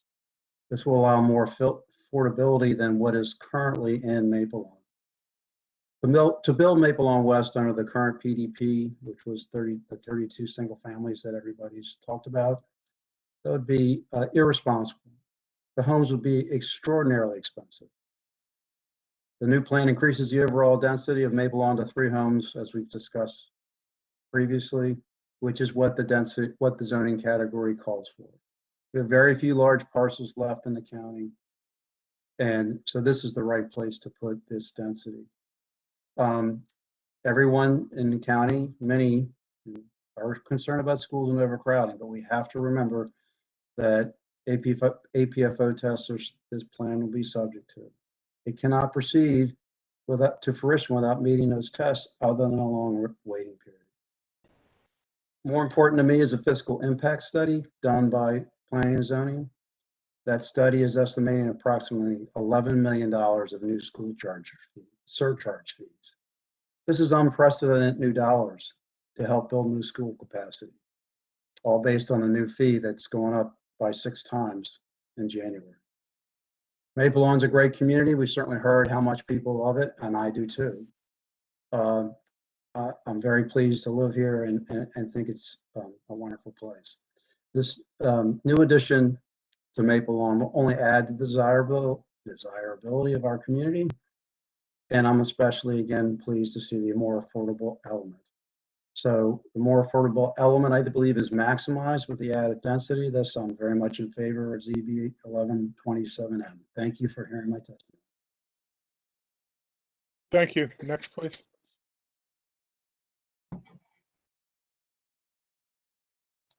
Next, I have James Caprera. James, are you with us? Yes, I am. My name is James Caprera, 11295 Market Street in Maple Lawn. I just have a few things to say, and what I say may be a little uneventful. So my wife and I have lived in Maple Lawn for 5 years. Prior, we lived in neighboring Clarksville, but always we knew when it was time to downsize, if we stayed in the area, that Maple Lawn will be our home. We're also small business owners in Maple Lawn. We own and operate Decadent, just a few blocks actually from where we live. So Maple Lawn community has been one that's been very good to us and one that we've invested in heavily, and it's part of our lives in many, many ways. We looked at Maple Lawn because it attracts young professionals, couples starting a family with hopes of moving on at some point to a larger home, and those like us that were downsizing. I think what we all have in common is a love of the Maple Lawn environment and small town culture. It's truly a unique place to live, and we love it. You know, I've taken the time to speak to business owners, my other business owners other than myself, residents and friends, the developer, of course, who's my landlord, and our HOA to gain some understanding of the project, its history and planning. I don't consider myself an expert, but I am really extremely an interested party in seeing how the community grows. As a business owner and speaking with others making a living in Maple Lawn, I believe the economic advantages of an expanded Maple Lawn for the existing businesses, potential for a local employment pool, and attraction of maybe boutique retail shops, maybe fill up some of those commercial spaces, would help enhance one of Maple Lawn's finest attractions, its livability. We love having everything easily accessible, so I would contend that expanded development would be a positive for Maple Lawn. One challenge viewed by the businesses, and one that I know the HOA is working on with the developer, is a solution for enhanced pedestrian traffic.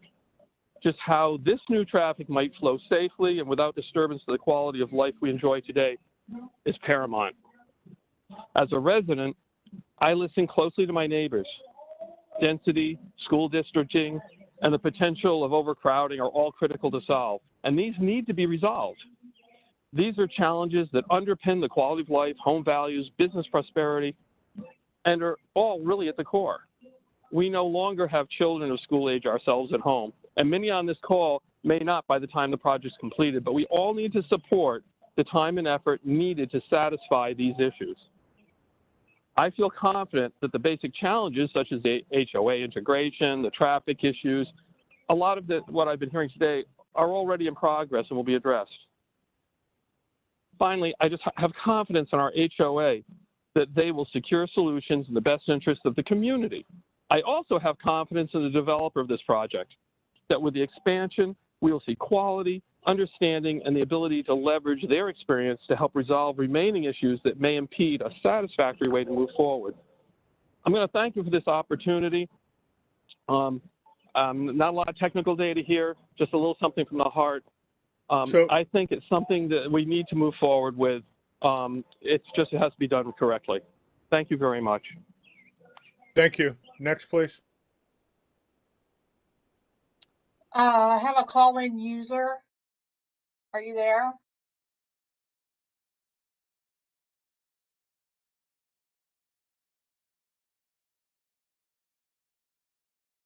Ed, I'm seeing a problem on Kevin's. Kevin, are you there?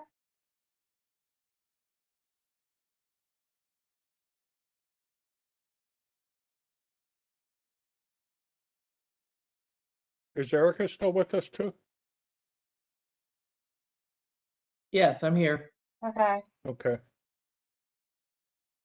It looks like Kevin's having some issues on his end. We'll give him a minute. You want to take like a 5-minute? Oh, there he is. There he is. Okay. I just happened to see that, so I wanted to hold up a minute. You back, Kevin? Yeah, Kevin, can okay. you hear us?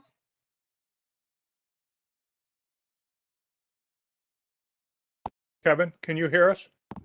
I can hear you fine. Okay. Okay, thank you. Chris Bloor, Hi, I'm here. Can you hear me okay? sure, state your name and address, please. Sure. Chris Bloor, 8041 Murphy Road, and I'm the president of the Murphy Road Stabine HOA. I represent 41 houses. I agree to speak on behalf of the HOA. Okay, go ahead. To give a little background, our community predates Maple Lawn, so just to give you a little understanding. Maple Lawn development started in the Fulton community when there was no residential public water or sewer. It was not supported then by the citizens of Fulton, mostly represented by the Beaufort Park residents. But some compromise was reached there by limiting density to 2.2 houses per acre. I use the word compromise carefully because it was really more an agreement between planning and zoning, the developer, and the county. Developer decided to push all density to the east using the 4-acre housing lots and the turkey farm to meet the 2.2 houses per acre density requirement. People in my community made life decisions based on this zoning from the county and planning and zoning. They bought here or invested in their property with long-term plans. Since the beginning of Maple Lawn 20 plus years ago, we've had public water magically appear for large tracts of land without the required notifications of adjoining residential lots, as is the case for Maple Lawn South, and the townhouses yet to be built next to Maple Lawn South. When pressing the developer, we get answers like, oh, it was a mistake that it wasn't drawn into the PSA, and it's being resolved by the county, as if it's so insignificant to add over 100 acres into the PSA. After that, we're told by the landowner and developer that any PSA is really wasted if it doesn't have high density housing, or as the politicians like to call it, smart growth. Here we are yet again, another large lot where the citizens and planning and zoning and the county have already negotiated a zoning that the surrounding community has accepted and built their lives around. This proposal doesn't feel like planning and zoning, it feels like zoning and zoning. And we were always told that the county will figure out the schools anytime a new development comes along, yet the local schools are already uncomfortably overcrowded. Maple Lawn South isn't finished, and the milk producers development of 400 houses hasn't even started. Sango said that not all development is bad. My community actually agrees with this, but good development benefits the existing community first. We don't see any benefits for the existing community. No new schools, no shared infrastructure, no easing of traffic. That's it for me. Thanks. Thank you. Next, please.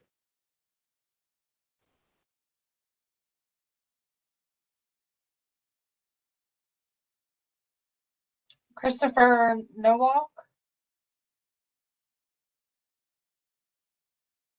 Christopher? Yes, can you hear me? Chris Nowalk here, 8109 Huntfield Drive, a member of the Huntfield Community Association. Under section 127 of the zoning code, community meetings should be attempted in good faith. My wife sitting next to me is president of our HOA for the last 6 years. The developer never reached out prior to the submission of the PDP to have a conversation with our community like is required. If you review the subdivision review committee reports, several of the agencies point out that Mr. Yeager's planning 270 units on 40 acres west of Maple Lawn West, plus across the street a little further west, 30,000 square feet of retail he's asked to bring into the PSA. A neighbor a little further south and west, the Mocks, are asking for 70 age-restricted homes on their 7 acres. So we're seeing a lot of additional development that should be included in this planning. If we're truly a planning board, we should be looking broader than the current this current development. An interesting thing that the petitioner's traffic consultant reported that he really did use current numbers in his report. He brought some old numbers in, and he'd do a better job later on. But why wouldn't we want the right answers now about traffic? The Board of Ed in their letter said we need space, we need dirt to build a school, yet nothing has been proposed for that to solve that problem. Why wouldn't the developer want to help solve the problem by donating some dirt, 100 acres, right? There's got to be some room for schools. Another portion, the schools, if we're gonna develop schools, a lot of the small communities to the south and west, Murphy Road, down the road, down Lime Kiln, ourselves, we're likely to be picked up and moved and redistricted, right? Because we're a small pocket of students, easy to handle. I suggest that we have to really start to think about the development polygon, and that the people in the new Maple Lawn West would be the folks that move, and there's some sort of proffer given to protect the people around the area that we're not impacted, where the people who are new should be impacted. You know, this is more about dispersal versus concentration and catch up. This current proposal asks that the developer catch up on some zoning, right? He's packing 4.6 units per acre or so. By the way, Baltimore City is 4.9 units per acre. So we're talking about urban densities going in across the street against the PSA line, against the rural west. So I really think we ought to look at that. We talked about traditional development, neighborhood development. There's really one spine road going into this traditional neighborhood development. It really looks like a cul-de-sac with the traditional neighborhood development on the inside. Let's look to the outside and bring the whole community in. Let's disperse the traffic, not one traffic circle, maybe two. Maybe there's something going up the Pindle School Road. Maybe there's a spine road that goes into the campus so the children and the parents don't come out to 216 to go into the school campus. Let's come in from the back. There's also opportunity to connect to Hopkins Road. Currently, there's 6 entrances for 1,300 homes. This is 500 homes out to 1 entrance. So it really doesn't make, it's not new urbanism, folks. The apartments, the developer's asking for an increase to about 385 units. He has 210 allocated. Why can't we use those first couple, those current allocations? Why are we asking for more? So clearly there's a plan for a second apartment building somewhere at some point. Let's pay attention to that. You know, and if you look at apartment buildings today, they're more commercial, right? They have a loading dock, they have a structured parking, they're 5 stories, they have a freight elevator. Let's take that commercial building and put it in downtown where the business district is. Then it makes sense. Then there's walkability. That's new urbanism, right? If it's traditional town development, it's new urbanism. Let's put the people down where the services are. Then it gets back to the other woman who said she wants to see the businesses thrive. Thank you. Do you have a final thought? Yeah, I'd ask you that you reject this proposal and ask the developer to come back with all the answers to the big questions before we approve it. Thank you. Thank you. Next, please.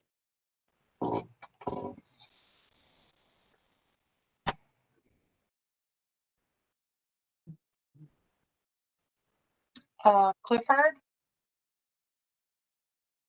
Okay, thank you. My name is Clifford Brown. I live in South Maple Lawn at 11028 Charles Way. I'll keep my comments quite brief. I don't have all the background on this that others do because I've only lived here since December of last year, although I do own property just north of Maple Lawn. So I am quite concerned about one aspect, and that is, and people have talked about it earlier, the proposed traffic on Jaeger Boulevard in phase 1. That's a non-starter. That to try to put more traffic there. I know that because we lived very close to that, and my son walked across that same road on his way to school, and my 2 6-year-old girls would have walked there, but for the fact that we moved to South Maple Lawn deliberately so that they could walk across the street to Fulton Elementary. But I still own that property. If this project goes forward,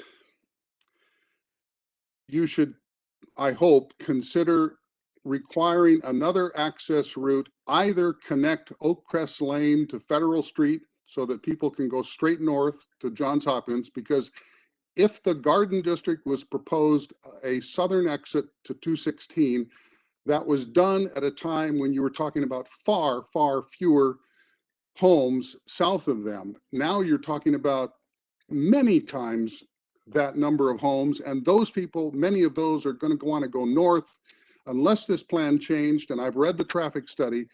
I just don't accept that Jaeger Boulevard could ever accommodate the northern traffic. So it either has to go out to Pindle School Road or it has to go straight up. And there is a space for it. They've already allowed a space between the homes to connect Oakcrest Lane, which goes to Johns Hopkins, with Federal Street. So that's my issue, and I hope that it gets your attention. Thank you. Thank you. Next, please. David Morgan. Thank you very much. First, thank you to Alan Kittleman, our former county executive, for testifying. And also thanks to all the current members of the planning board for all your service here. So Please state your name and address.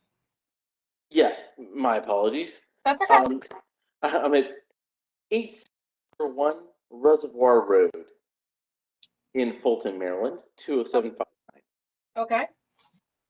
Thank you.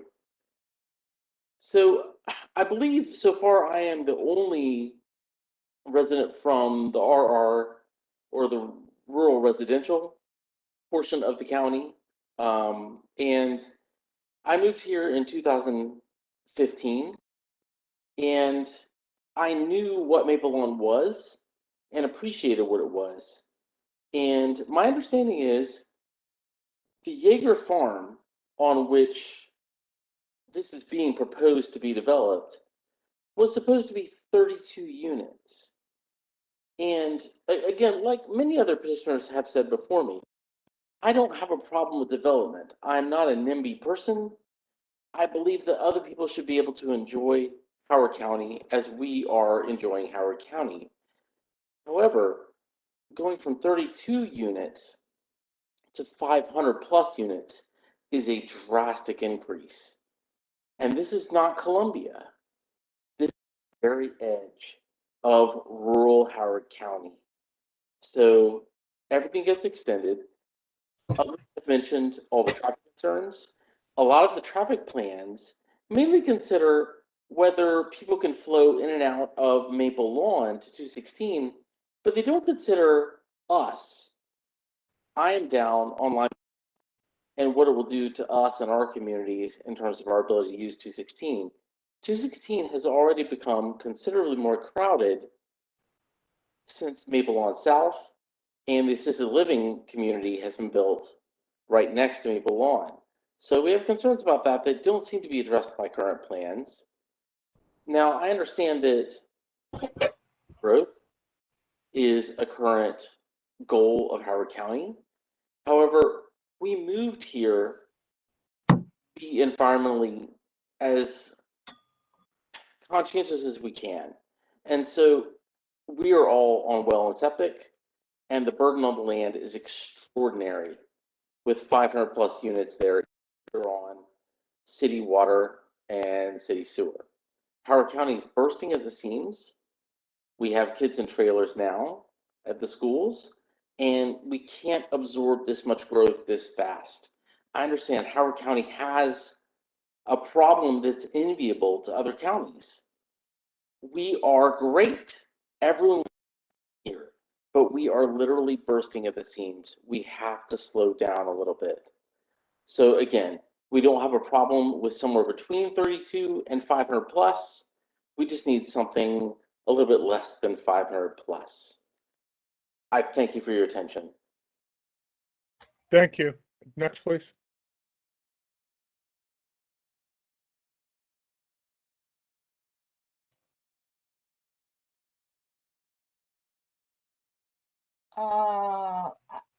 I apologize. Hyrie Hadgu. Yeah, that's good. I'm so sorry.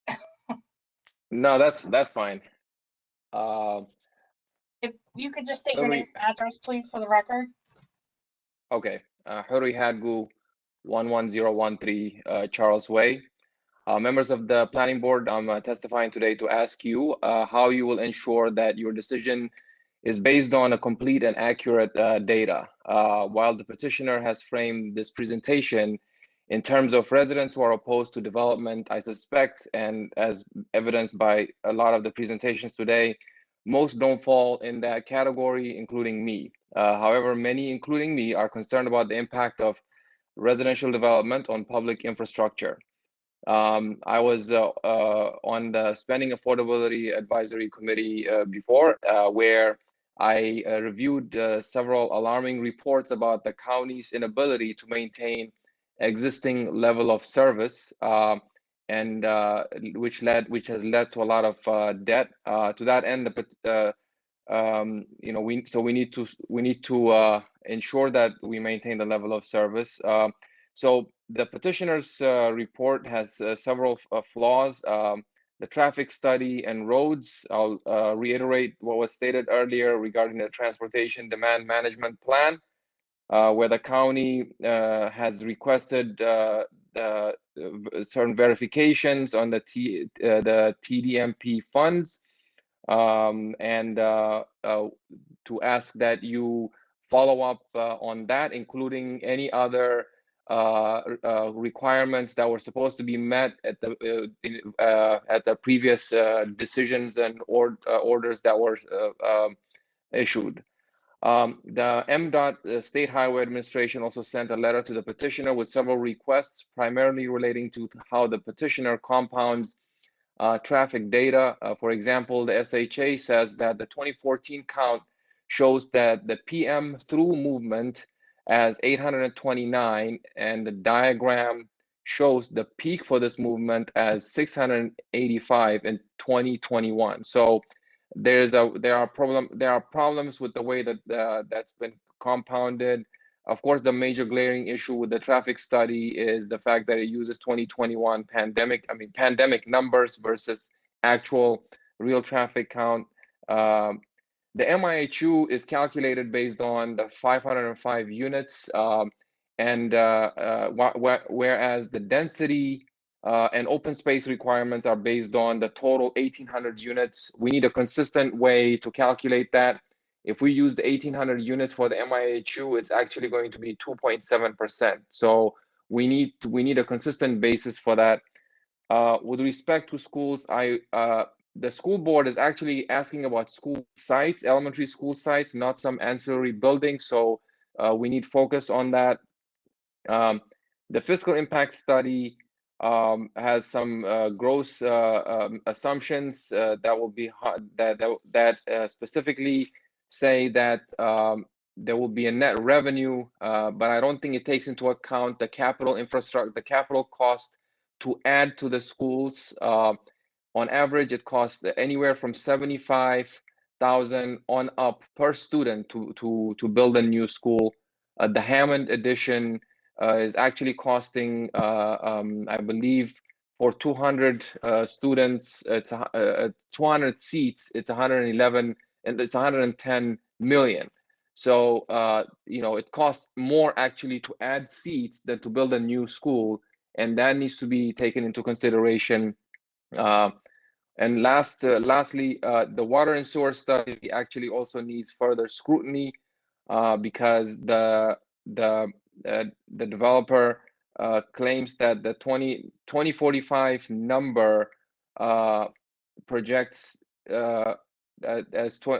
projects the average flow rate, average daily flow rate as 23.9 million gallons per day, whereas the county's report, the county's master plan for water and sewer has it projects the 2040 average flow rate to be 25.9 million gallons per day. So this petitioner is saying that it will actually go down by 2045, whereas the existing county official record says that it will actually be much more in 2040.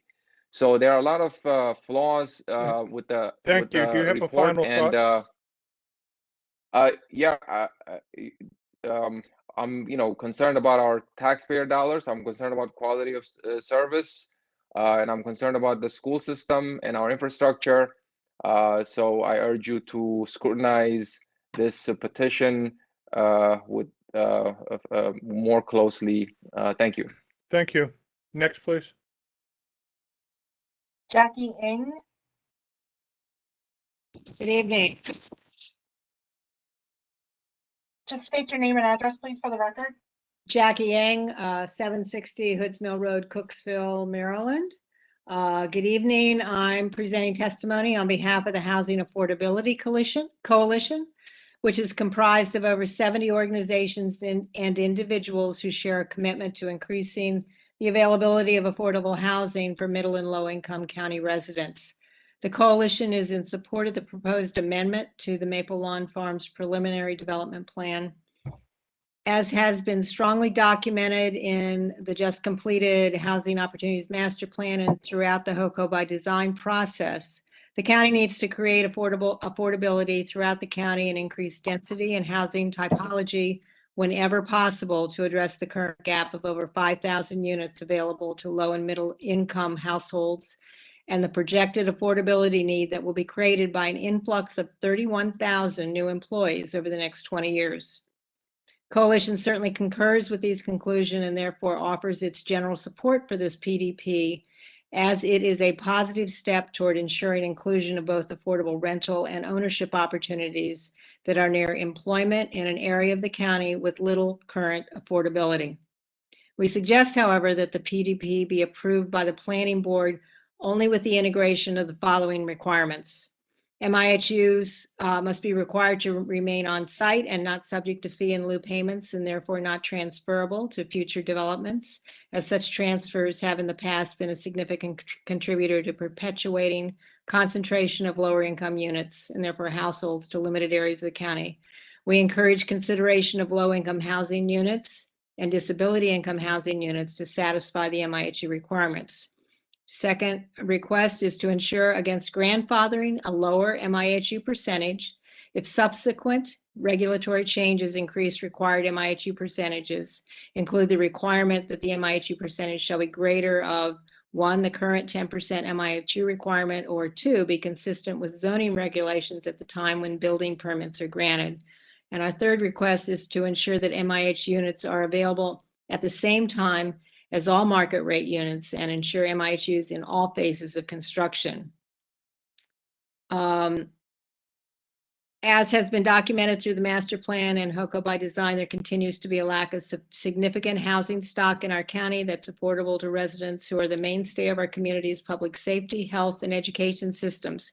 Every opportunity to generate low and middle income housing stock, including this Maple Lawn West PDP, should be a priority for housing policy decision makers.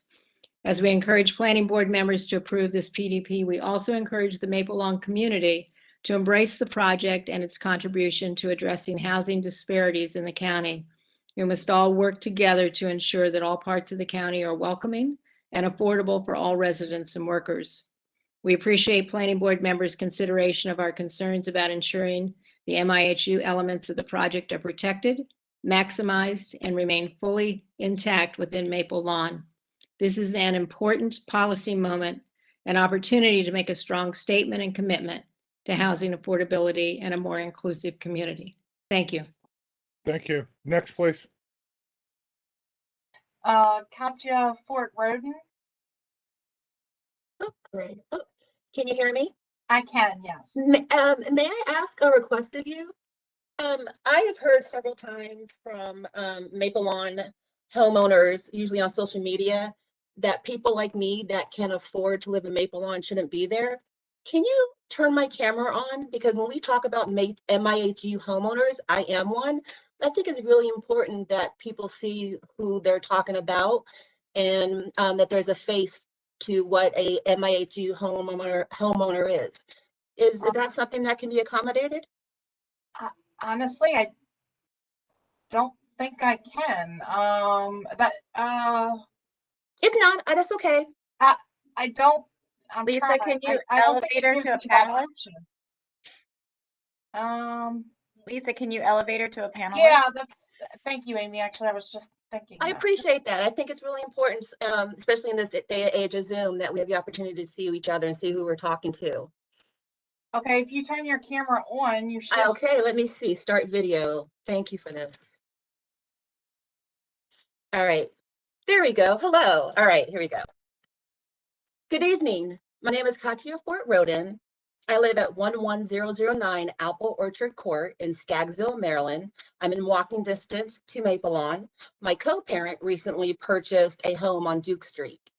I'm here tonight to deliver a clear message that Howard County, Southern Howard County and the 216 corridor in particular needs diverse housing options.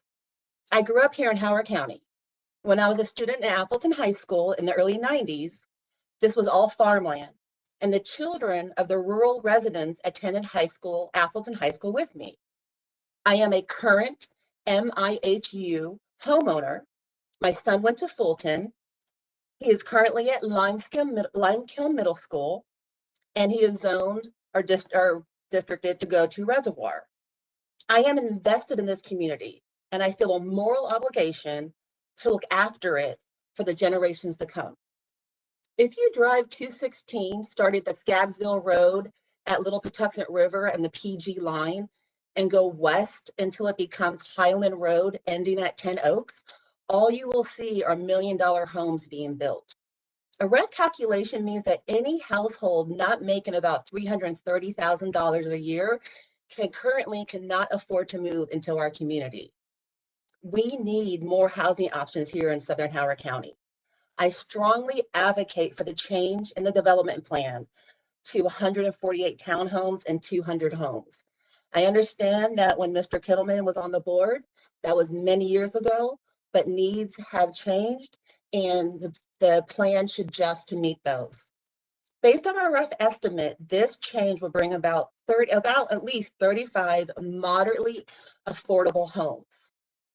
These MIHU units will be accessible to people like me with a household income of about $65,000 to $124,000 a year. Most importantly, I urge this body to approve the apartments or to suggest or support the apartments. There are not enough rental units in our community. I see this play out in my own townhouse community, where rentals are likely over the HOA approved amount. There are not enough rentals for young adults starting their careers, for families in transition, for single parents, for our teacher, our service worker, our police, our firefighters, our military, and for longtime Howard County residents looking to downsize. However, the most important factor I urge everyone to consider is that apartments are more accessible to people with disability and physical impairments. Most disabled people cannot afford a home or $1 million home. Townhouses are multi-level. Apartments continue to be the solution that meets so many different housing needs. This remaining farmland will be developed. I've heard many people say tonight that we have to get it right, and we do. But right means adjusting and changing to the needs. Not in 1998, not in Victoria, England, not when Mr. Kittleman was on the board, but to the growing needs of an aging population, to housing shortages, and to people like myself with limited incomes. I urge you to please support an inclusive community that does not become unwelcoming to people like me. I thank you for your time and thank you for accommodating the camera. Thank you. Thank you. Next, please. Next I have Greg Fox.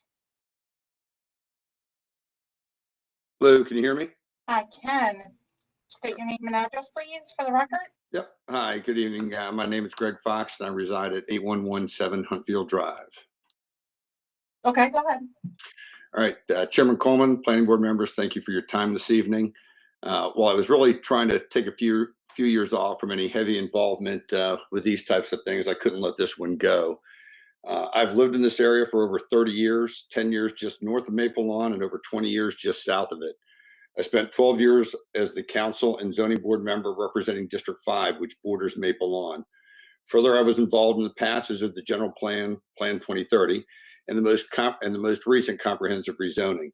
So I think I might have a pretty good understanding of the history around here and the intent. But also upset with a few other things as I heard the attorney, Mr. O, kick off his case. So I'm going to start there. I'm going to start with the developer and their attorney's approach and then hit a few additional items. So first, one thing that attorneys try to do when they have a major fault in their case is to try to address it head on and diffuse it. This is exactly what Mr. O tried to do in his opening when he tried to diffuse the bait and switch issue that this plan really is. I ask that you see through this. Another tactic employed by attorneys, especially when negotiations might be involved, is to ask for way more than they expect. That way you might feel good about the final solution, even if you actually lost. This is exactly what is happening as the ask over the years have gone exceedingly higher, and residents are scared, so scared that some might be okay with anything less. I again ask you to see through this. Lastly, they delay cases, hoping for a different judge. This is what they pretty much did here after being rebuffed again in 2006. And with people involved in this case, the case is still there. There was not another ask, not even to the prior to just to the comprehensive rezoning. So now, following Alan Kittleman's time as our county executive, who was the last person involved with either of those two cases, they finally make another request, hoping that people forget the history. I ask that you see through this. As far as MXD3, MXD3 is an overlay district. It is not a by right district. The underlying district is RR, rural residential. The 3 in MXD3 is not a goal, but a limit, one they did not initially ask for, either in their initial or subsequent filings. To be clear to others that testified tonight otherwise, the overlay district does not call for 3 units per acre. Again, it is a limit. Mr. Nelson did a great job earlier going through the history and the legal side of things, as well as point out a few of the oversights of DPZ, so I'm going to skip that. I'm going to jump around to a couple of things. Second here. You only have like 10 seconds. Oh, Greg. all right. Wow, that was real fast. So just basically, just last thought is the intention of this district was to provide a well-designed community which are compatible with surrounding neighborhoods and protective of the natural elements of the landscape. The original plan did this. This new one does not. The buffers that they're suggesting are not even close to what was done for the original community, buffering it to the north. Thank you. Next, please.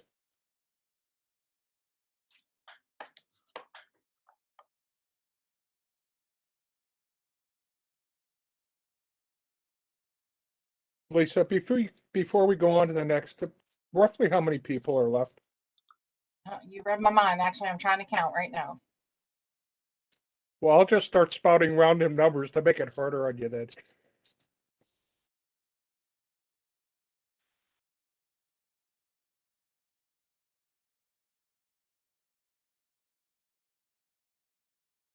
Ten. 10. Okay. Thank you. Sure. Next, please. Lorenzo Foxworth.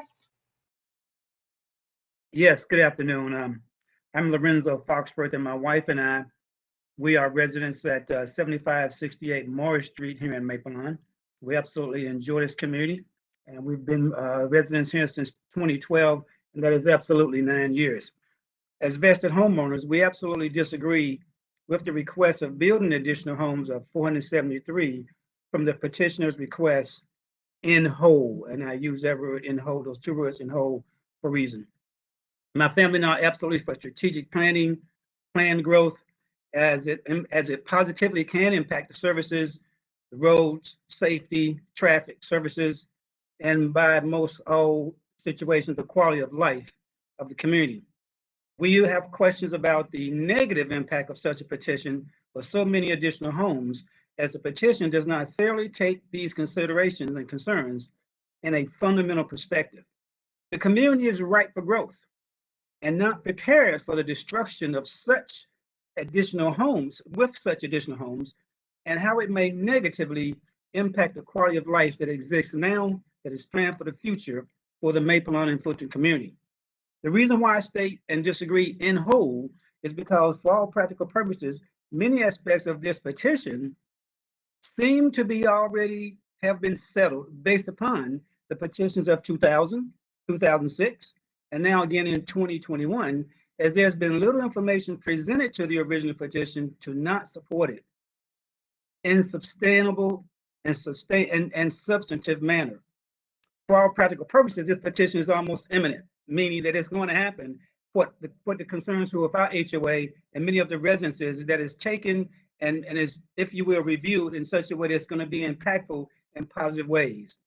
Please do not allow this petition to happen or pass in whole. Our rationale is based on the negative impacts of the additional homes presents to the HOA and the management team, who do a great job with the current resources and the management team in place, but in many cases have had challenges based upon making changes in Maple Lawn on previous modifications. This current petition has been percolating for over 20 years. Very little acting on it between 2000 and 2006, and between 2006 and present 21, to mitigate the petition whole to where its present request is.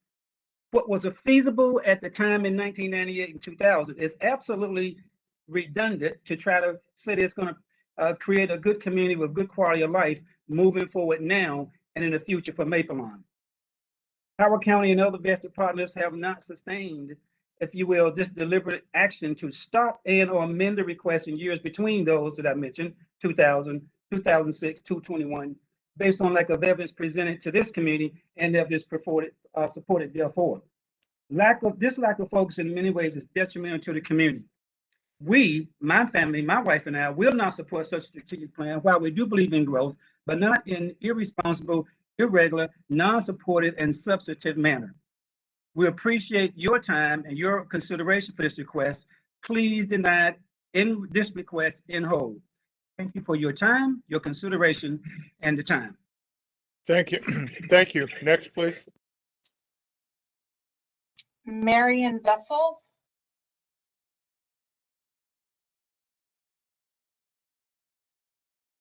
Marion Vessels, and I live at 2637 Turf Valley Road. I am a board member of Accessible Resources for Independence, or ARI. ARI is a disability resource and advocacy organization run by and for people with disabilities. One of the most frequent requests for assistance we receive is for affordable and often accessible housing. As you know, it can be expensive to live in Howard County, and many of the existing housing units in Howard County are older and don't feature accessible features that are needed for those who have mobility issues or use a wheelchair.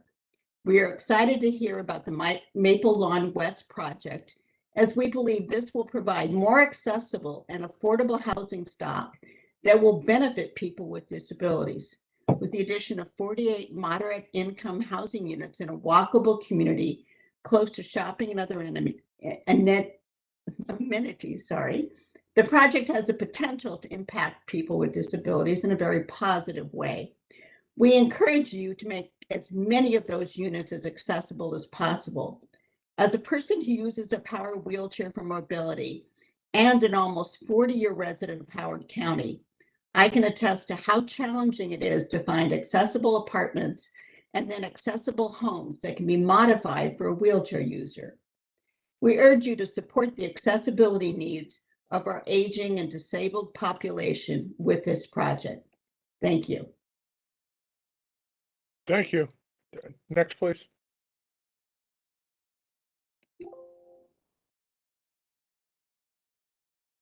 Neil Gosai.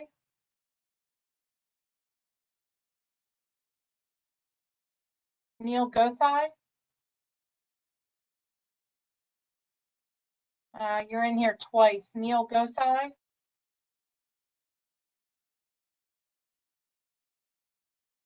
Neil.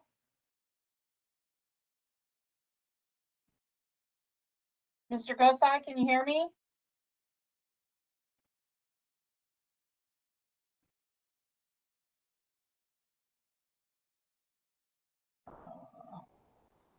Lisa, go on, and then we'll try him last. Okay. Prasad? Yes, I'm here. My name is Prasad Kirunakaran. I live at 7640 President Street in Maple Lawn, Maryland. Good evening, Chair Coleman and Planning Board members. My name is Prasad Kirunakaran. I'm a resident and a business owner in Maple Lawn, and I am pleased to testify as the 10th family to move into this much-loved community and have lived here since September 2005. Tonight, you'll hear or have heard testimony about traffic, equitable housing, schools, combined HOA, and more. But I'm not going to talk about any of that. Instead, I want to talk about my experience with Greenbaum Enterprises and why I think they should develop Maple Lawn West.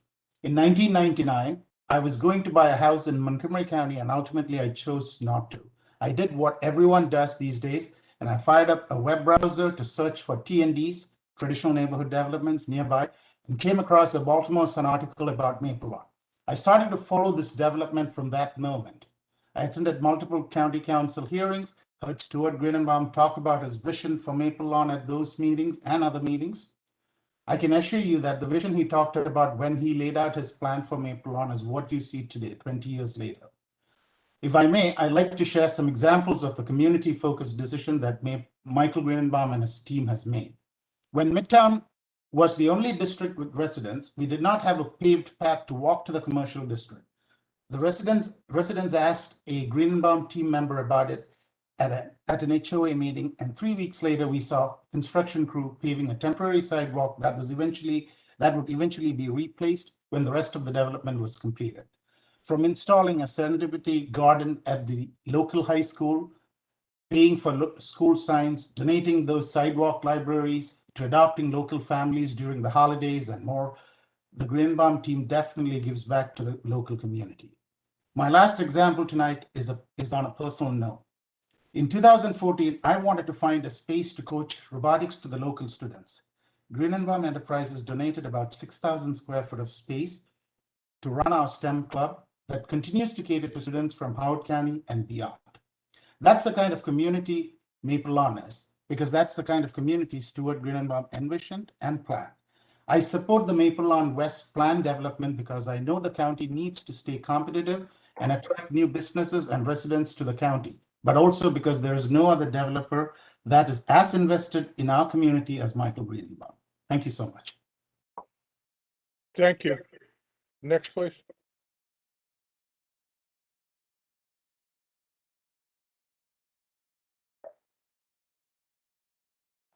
Rudy Magyar.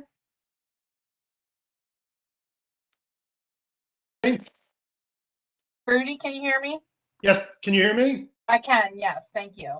So thank you very much. Thank you for giving me the opportunity to speak, and thank you, Chair. First of all, I'd like to thank all the residents of Maple Lawn and their representatives for presenting a very good case for why this petition should not be allowed to go forward. And I would like to agree with that, but I would also like to bring up 5 points that I think the committee should consider.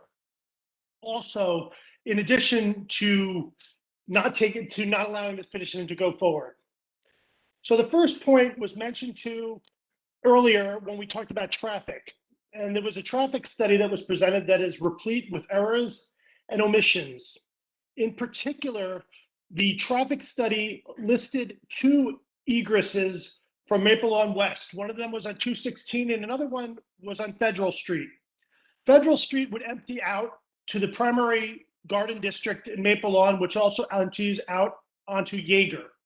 This is very problematic for several reasons that have already been mentioned, including the fact that over the last couple of years, there's actually been several car accidents on Jaeger because the volume of cars is larger than the road was perhaps designed for. It would be nice if the traffic assessment would consider the current burden on Jaeger with actual data and actually consider how that will affect the situation and whether the additional egresses must be added to Maple Lawn. I think the plan should also include information about an alternate plan should that Federal not be allowed to continue into the Garden District. The second point that I think needs to be considered, and this has not been mentioned by anyone, is that the Fulton Post Office is essentially a rural post office, and it is already way overburdened. It basically, I don't know whether you guys have been there or seen it, but there's often very long lines to assess the 1 or 2 tellers that might be there. Now, I know you guys you're not in charge of building post offices and whatnot, but it is something that should be considered. Another point that was mentioned and alluded to is the apartment complex that is located in the new proposed plan. This is something that could be slightly problematic as it proposed to be set up right next to the middle school. I don't know if there are density rules regarding the proximity of apartment complexes to schools, but that is something that should be addressed. A fourth point to consider is that this is essentially a very large change to the original plan. And considering the magnitude of this change, this should also, the developer should propose this also as a new, entirely new development, irregardless of Maple Lawn, and see where the percentages of land usage come out for this as a completely independent parcel. That would at least take the mask off this proposal and allow us to see this proposal as it is, essentially a new development. And that's important because it also brings into focus the question of the retail space. The retail space is what I come up to next as my fifth point. And I make this very quick as it seems like I'm out of time. But basically, the retail for Maple Lawn should also be considered in the plan. The parking lot in the retail section is often very overcrowded, and many of the retail stores are often higher end stores. And with additional people there, it would be nice to have some stores that are maybe more mixed use. And that's something that wasn't even considered in the plan, as well as parking facilities for additional residents. So thank you for your time. Thank you. Next, please.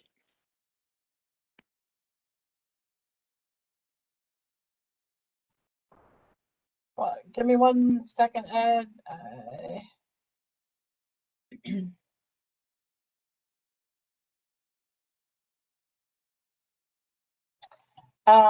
Okay, next is Shelley Brown. Good evening. My name is Shelley Brown, and I reside at 7304 Trapp Street, Fulton, Maryland. I've lived in Maple Lawn for 9 years and am a very happy resident. At this meeting, I would ask for you to decline to recommend the proposed modification. I understand that Maple Lawn West will be developed. I listened closely to the presentation of the developer. The developer stated that they did not know what overcrowding actually meant at the schools. Mr. O stated whether it was 105% or 115%, he really didn't understand what overcrowding meant. Clearly showing the developer is not interested in the community as a whole, but is interested in obviously the money that this development would make.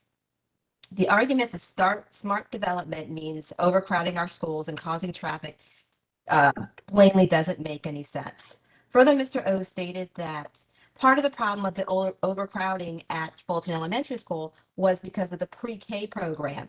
And that program is part of the reason why Fulton Elementary is so diverse, giving the opportunity for pre-K for students that wouldn't otherwise be able to afford going to pre-K. The traffic advisor that they presented last week or 2 weeks ago stated that their study actually is not accurate because it has not been tested in the last year and a half because of the COVID restrictions. Clearly, their statements that 3 more cars every 1 minute is clearly not accurate because it's not based on any statistics that would be close in time to, I guess, the present day. Anyone driving by Fulton Elementary School in the morning or afternoon during normal times knows better to say that we don't have a traffic problem that exists already. Furthermore, 10 portables tells us otherwise, that the school is clearly very overcrowded. The prior testimony stated that the developer would adhere to the 10% MIHU moderately priced units. But my reading of the rules of the policy basically states that the housing could be either purchasing or renting. I believe that shown by the market that we have here in Howard County now, where the homes across the street are selling for $1 million and the developer cannot dictate how much the houses can be sold, those units most likely will be in apartments clustered in one unit, not giving opportunity as the program is set up for. Do we really believe that these homes will be less expensive than the $1 million across the street? I'd say not. They made the argument that having only 32 homes would increase the cost of the homes. I believe that having the increase in the number would not necessarily lower the cost of the homes. Development cannot be viewed in a vacuum. We must not put blinders on and consider how the development affects the residents, schools, and many other aspects of our lives. When making this recommendation, I ask the committee to consider how this will affect the community as a whole, not just think of all development as good development. Common sense development is good development. They did also discuss throwing up ancillary land for the schools. I'm Do sorry. you have a final thought, please? Yes, my final thought we'd ask you all to be proactive, not reactive, and have any development be intentional, not speculative, and therefore not recommend the proposed modifications of the plan. Thank you. Thank you. Next, please. Sunny Shirazi? Yes, can you hear me? Yes. Great. Thanks a lot, board members. My name is Sunny Shirazi. I live on 1125 Chelsea Way, which is like a minute away from Maple Lawn. I've been working in Maple Lawn for the past 6 years. I love the community. Live very close by, as I mentioned. My kids go to Fulton Elementary. And I've seen how special the Maple Lawn community is, and we'll like to see it grow and be part of it in the future. I support Maple Lawn West, and would like to see more housing options become available in Maple Lawn West. So as my family grow, I would like to buy a house and live in the new community in the future and stay here in Howard County and in Maple Lawn. Many of my coworkers and friends are very excited about this new community too, and all the benefits it would bring to the Maple Lawn right now, including more affordable housing, diversity, and of course, green space. So I fully support the new Maple Lawn development. I just want to be short and quick. Thank you. Thank you. Next, please.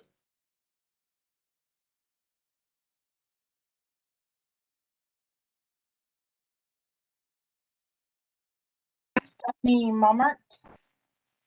Yes. Hi, my name is Stephanie Mummert. I live at 9754 Summer Park Court, Columbia, Maryland, 21046. Good evening, Planning Board and other guests. Let me start by saying I am not against development or progress. We live maybe 10 minutes away from Maple Lawn on the southern edge of Kings Contrivance. We have made friends with people who live in Maple Lawn. We have enjoyed the businesses and restaurants that have helped weave Maple Lawn into our area. I agree with those parts of the presentation given at the prior meeting. The design of Maple Lawn is well conceived and the residents seem very happy. The plans they present for the site that is currently a turkey farm definitely make efficient use of space. My problem with the requested amendment surround the issues of infrastructure, specifically schools and roads. I know those factors are considered more carefully at other planning phases, but I am asking you to consider them now because they present significant concerns that should give you pause before allowing the petitioner to amend their zoning and land use in a way that is not a matter of right. They are building at a high density, at least as compared to the prior plan for 32 homes that was allocated for the site. They are building 500 plus homes directly adjacent to 3 schools that are overcrowded, and those schools are surrounded by other schools that are also overcrowded. Tim Rogers of the Office of School Planning highlighted this capacity issue in his letter to you. He specifically notes the schools serving this development have capacity concerns at all 3 levels. He gave you the numbers. Each number above 100% means that each school is being asked to educate more students than the physical capacity of the buildings. Mr. O may see this as a value-based judgment on what is considered crowded. I see this as a practical measure of the space in a building. And note that even that number can be adjusted by including portables. Fulton Elementary School uses 9 portable classrooms because they do not have sufficient space within their school building for the students that attend. I previously thought it was 5 portables, then found a report that shows they actually use 9. I will also note that same report states Reservoir will be adding 3 additional portables this summer, bringing them to a total of 8 portables. Even with those additional classrooms, the 2021 utilization at Reservoir is at almost 110%. If your petitioners find this acceptable, I invite them to relocate their offices to one of the portables for a day and then report back. By approving this amendment, you are saying that portables are acceptable as long as development continues. Again, redistricting won't fix this issue without building more schools. Before the redistricting in 2019, Fulton had over 1,000 students in a space that had capacity for 826, which includes the 9 portables. During redistricting, students were moved from Fulton to Hammond. Now there is no room in the nearby schools. Pointers Run, Foreman Crossing, and Hammond are all above capacity as well. If this amendment is approved, we'll be adding students to a region in the county that already doesn't have room. We don't have funding for a new elementary school until at least 2028, and that date is not set in stone, since it has already been postponed multiple times. I'll finish up quickly. I ask you to consider the request from Mr. Rogers in his letter. He made a request for consideration of site layout options that include sites for elementary school facilities. I interpret that to mean the need to reserve space for a school, not an accessory building you can squeeze into open space, currently occupied by a pond. Please request clarification from the school system on this issue before you approve this amendment. Thank you. Thank you. Next, please.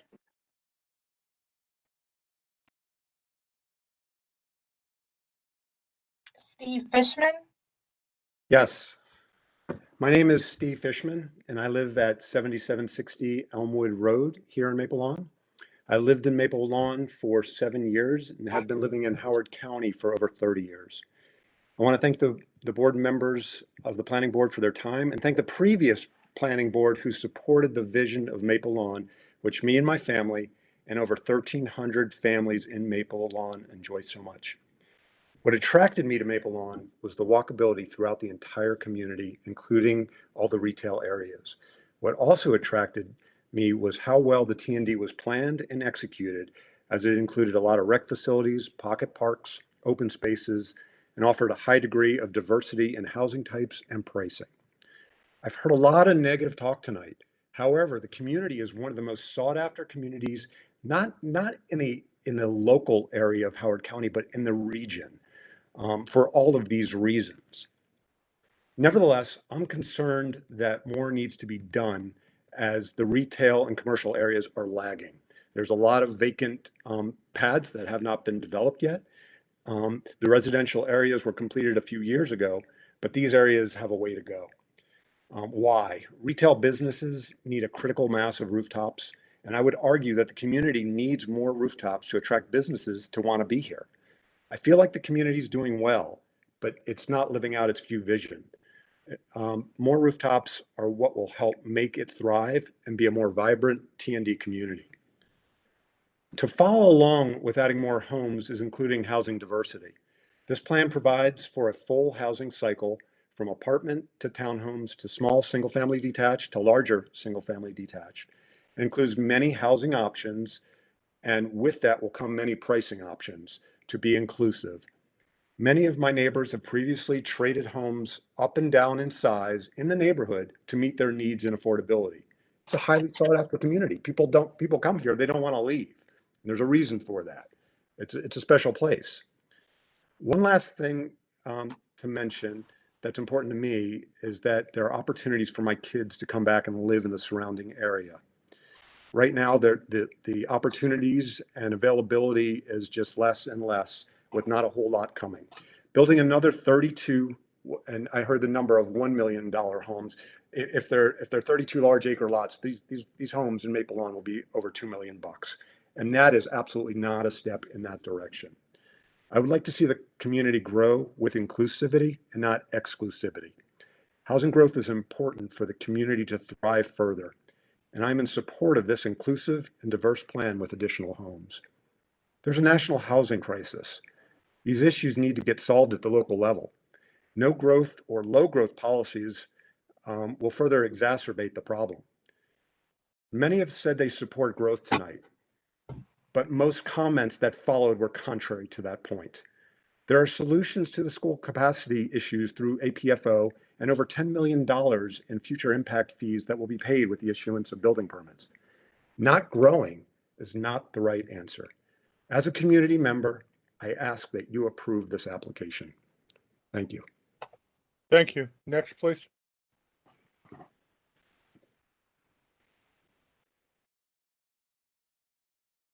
Oh, we are down to our last Thomas Brular.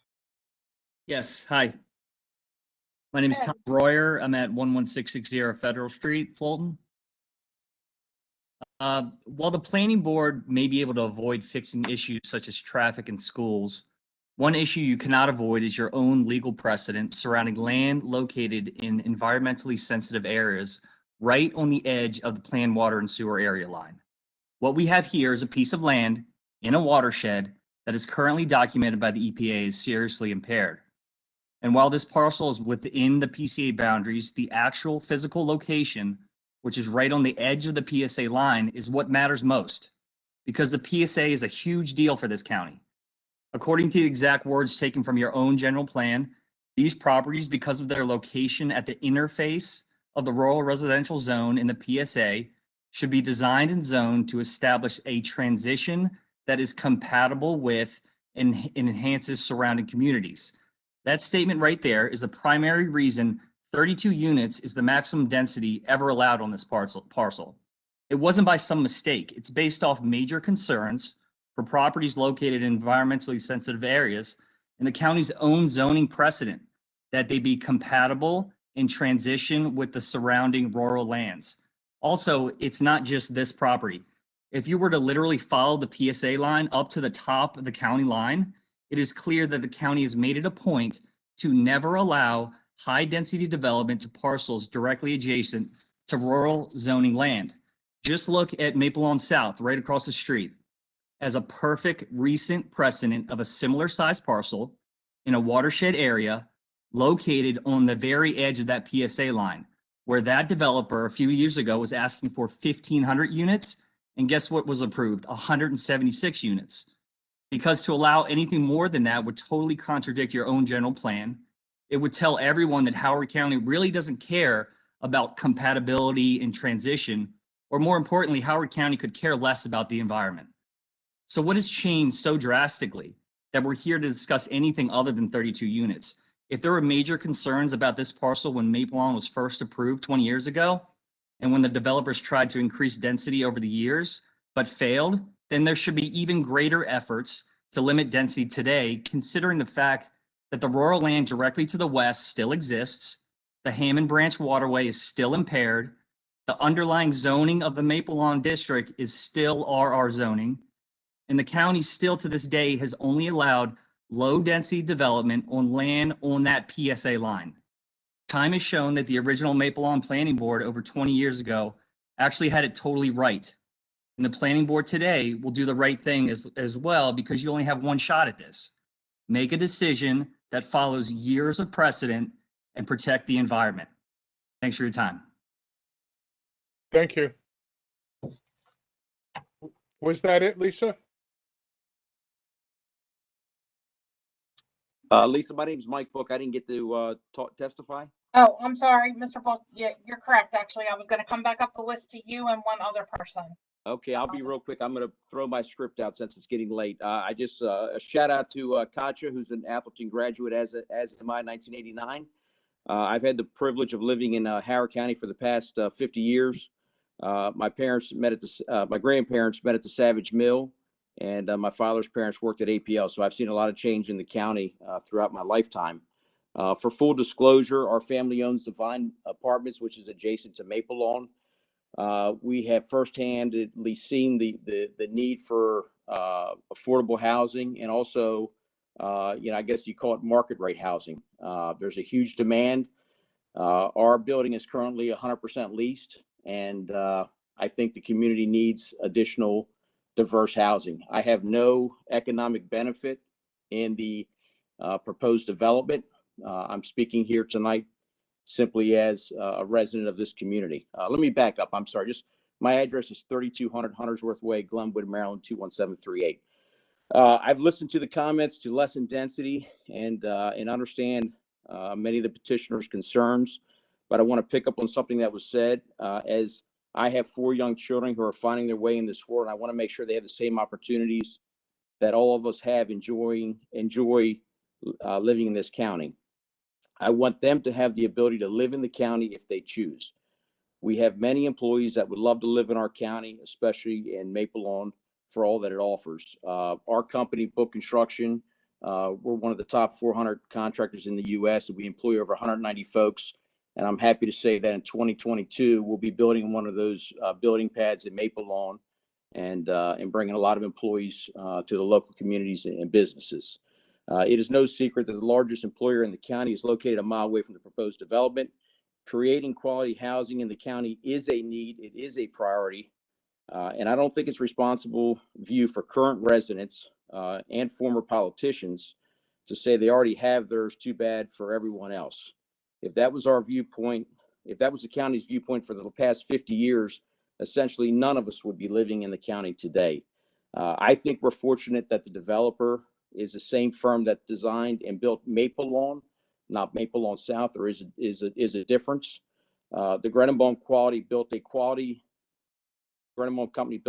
development, and to this day maintains the development in a first-class manner.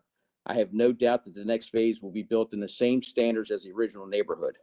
Also, I strongly suggest that we follow the policy of our county, which is to make sure that we ensure the vibrancy of quality developments like Maple Lawn. Bottom line is, I hope we don't waste an opportunity to provide quality, smart growth neighborhood, and you allow Maple Lawn to realize its full potential so it can continue to provide opportunities for not only my family, but others as well. Thank you all for your time. Thank you. Next, please. Yeah, I need to see if Mr. Gosai is still there. Neil? Hi, good evening. This is Erica Gosai. I'm here with my husband, Neelam. Okay. So we live at 8221 Gunner Drive, Fulton, Maryland, 20759. We are opposed to the proposed plan for adjusting the plan in the development in Maple Lawn West. Many people have already said everything that there has to be said. I just want to add one last closing comment. I have listened to everyone give their both encouragement of and rejection of the plan. I think the take-home messages really are, no one is saying that growth shouldn't be pursued. What we're saying is that growth should be pursued intelligently in a way that is sustainable and will not detract from the beautiful place that is Howard County. If we are not intelligent about the growth, we will result in a decline in the ability of schools to provide quality care, which will result in a decline in the status of Howard County as a desirable location to be.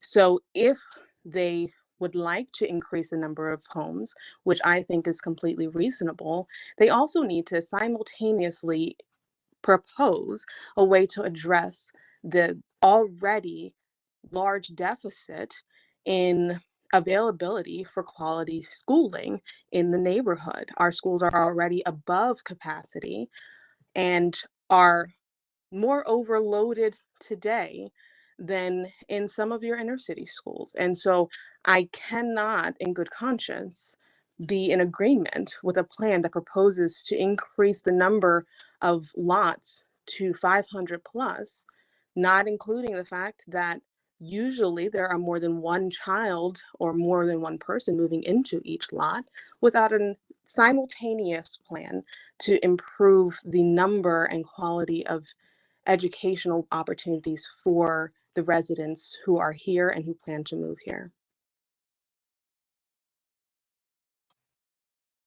Thank you. Delisa, Thank is you. there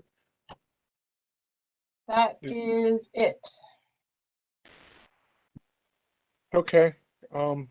Thank you, everybody. Certainly a lot to think about. So we're coming up on 10 o'clock. Is August 4th still open? It is. You have nothing else scheduled for August 4th. So I wondered how you guys would feel about if we continue the work session, or we conclude testimony now, and then we continue the rest of the proceedings on August 4th. I am in agreement. Thank you. Kevin? I'm in agreement. August 4th is a Wednesday.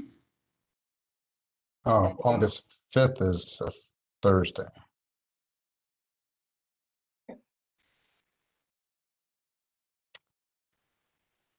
but I'm in agreement. August 5th is fine for me. August 5th is fine for me. Thank you. Erica?